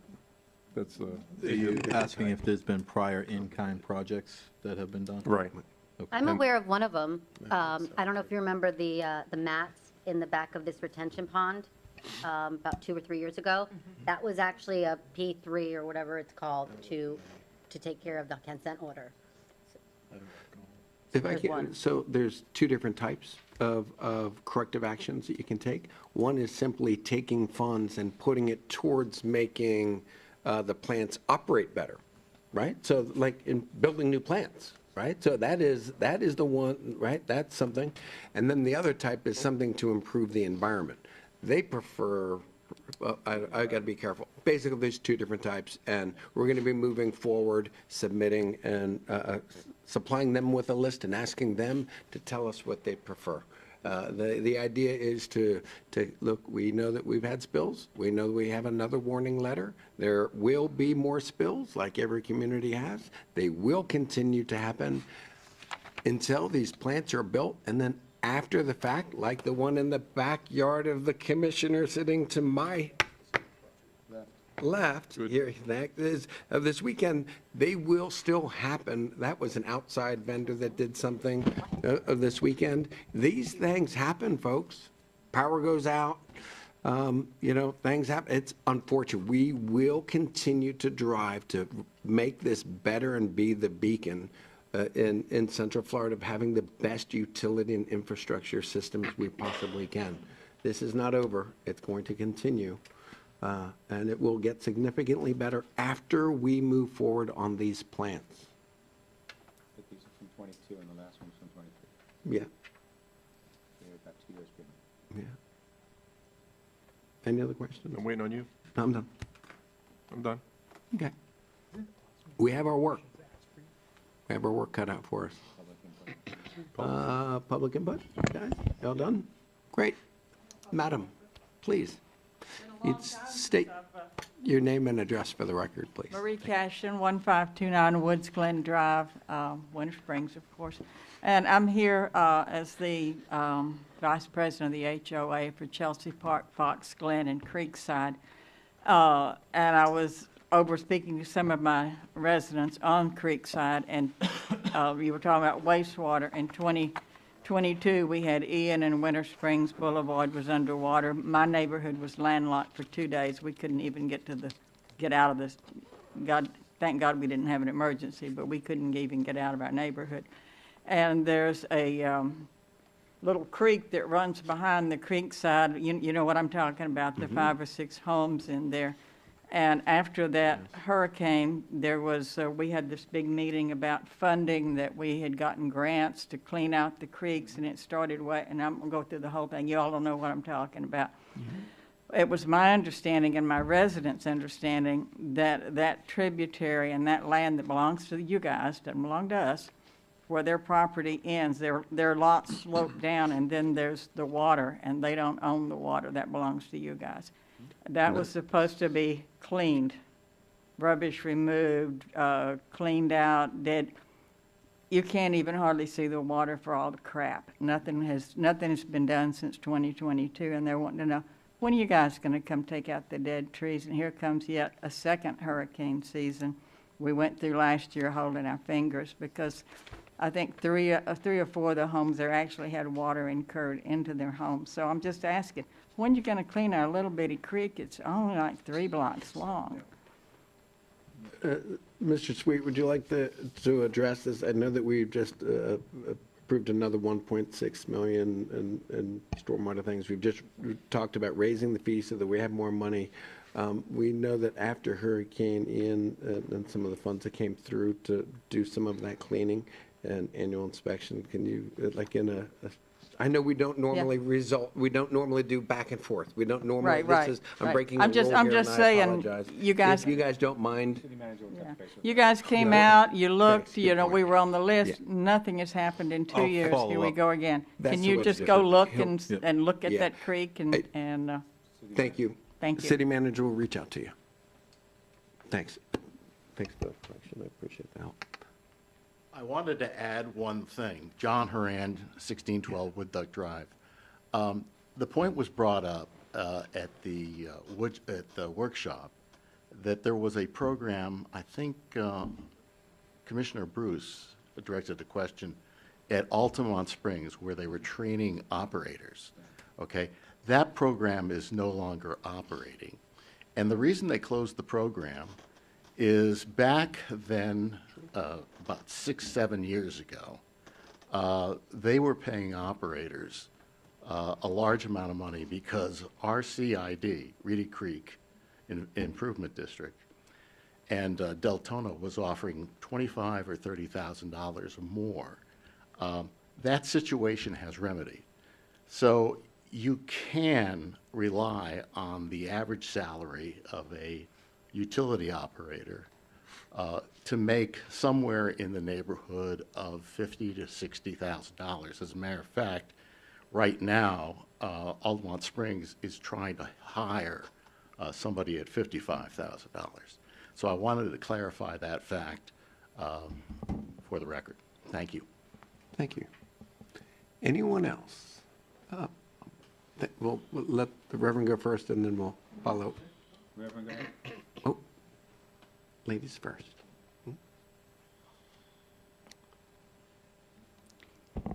Karen Meyer, 741 Andover Circle.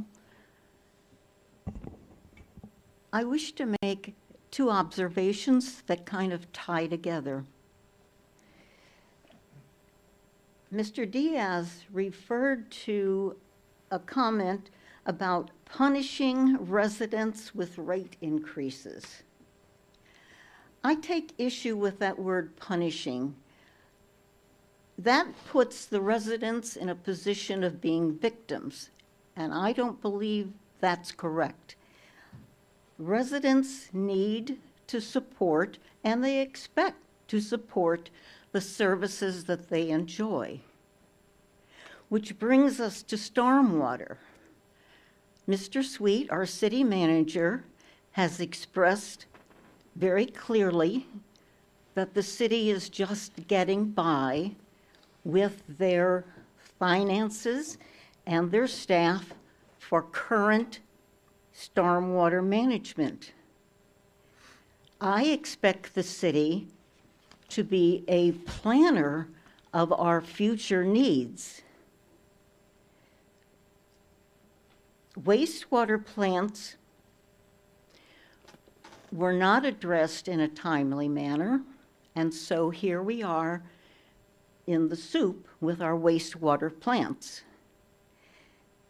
Don't make the same mistake with our stormwater. Penny wise and pound foolish never works. Thank you. Thank you. Reverend? Kyle Stewart, 623 Marnie Drive, representing the Highlands Homeowners Association. So again, thanks to the commission for all of your work and the work that you're doing on behalf of the Highlands. But I would also encourage, we are working through some things and some pretty serious legal issues in the Highlands. And so there's been some controversy that, and again, we appreciate the commission's work, but there can also be a level of overreach, and particularly showing up at events and politicizing things that are going on. Florida statute chapter 720 prohibits non-members, folks that are not members of the association from participating in certain homeowners events. And so I just want to encourage, while we do appreciate everything that you do and everything that you are doing for the city, I would ask that you be cautious about politicizing for any homeowners association, but especially as a representative of the board of the Highlands, politicizing what's going on with the Highlands, especially Commissioner Resnick. You are our representative, and so other commissioners, I would encourage being wary of that. So thank you very much. Do keep in mind I live in the PUD of the Highlands. It's not the Highlands HOA, and I have remained out of your issue. Just want to make sure everybody knows that. Anyone else? Ms. Schaefer.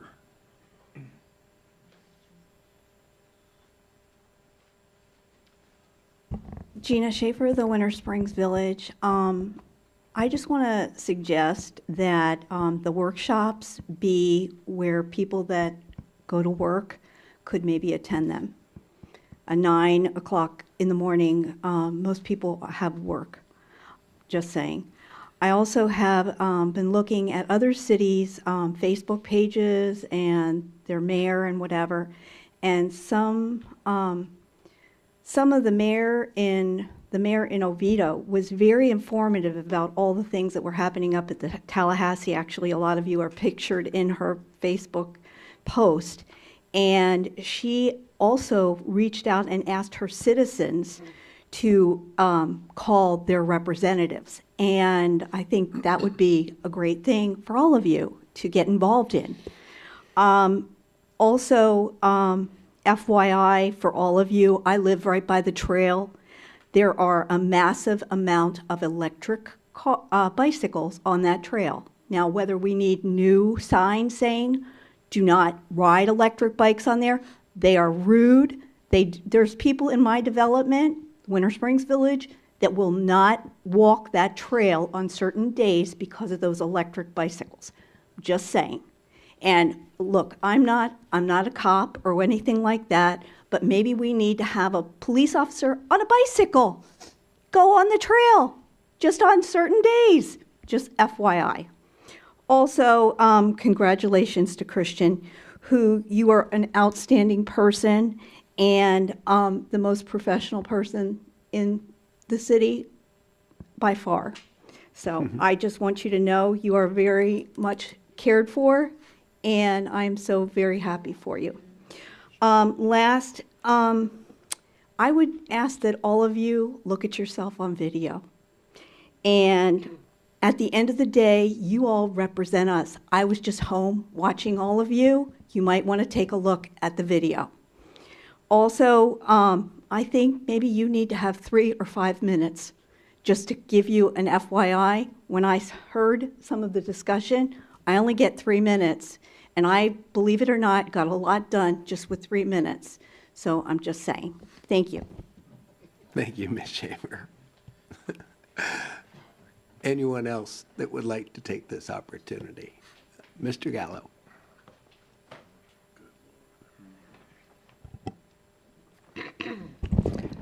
Good evening again. Art Gallo, 199 Nandina Terrace, and I wish to address comments made during public input by a resident at the 13 March wastewater workshop concerning these following 3 issues. Issue 1, a desire for realistic timelines, and the resident's provided example was that in October 2019, the city published in a Waterworks announcement a wastewater treatment plant initial groundbreaking for October 2020.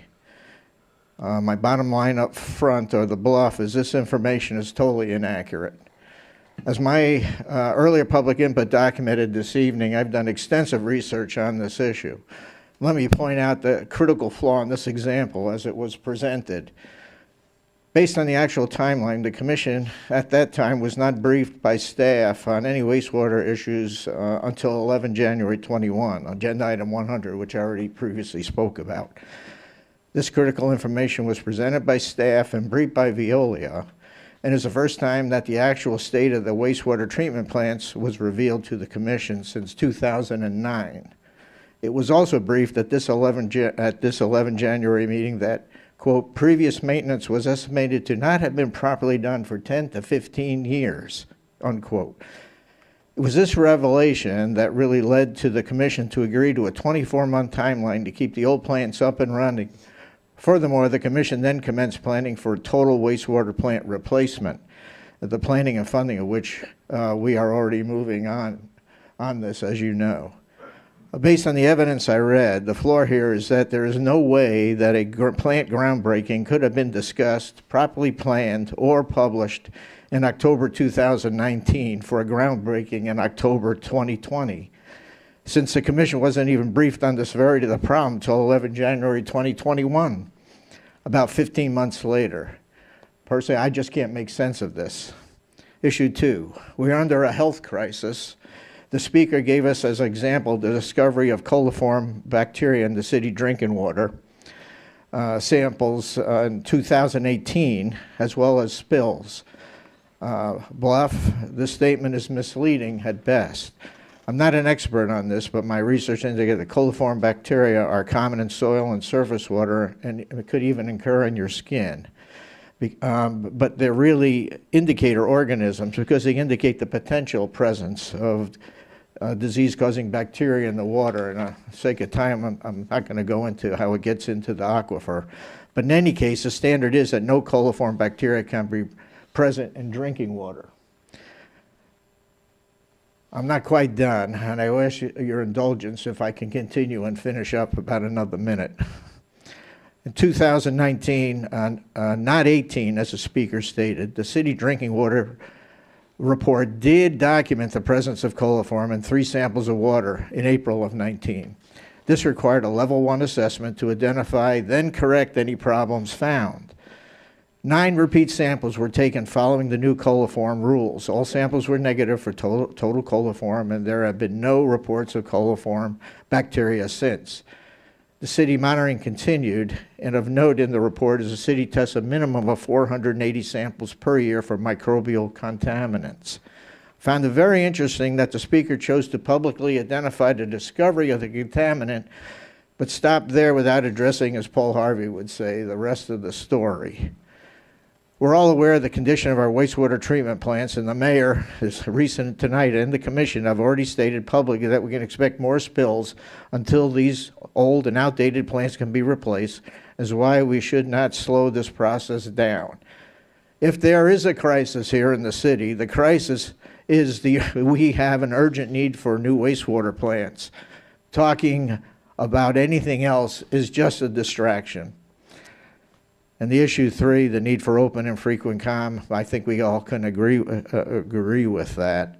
And I would ask, as I asked before, that the commission can do 3 things, and that's challenge the staff to stick to the contract cost, schedule, and performance. That's where you're needed. Thank you. Thank you, Mr. Gallo. I asked if these be put in the official record. Thank you, okay. Appreciate it. Can we get that emailed out to us too? Is that okay? Thank you. Anyone else? With that being said, we are adjourned.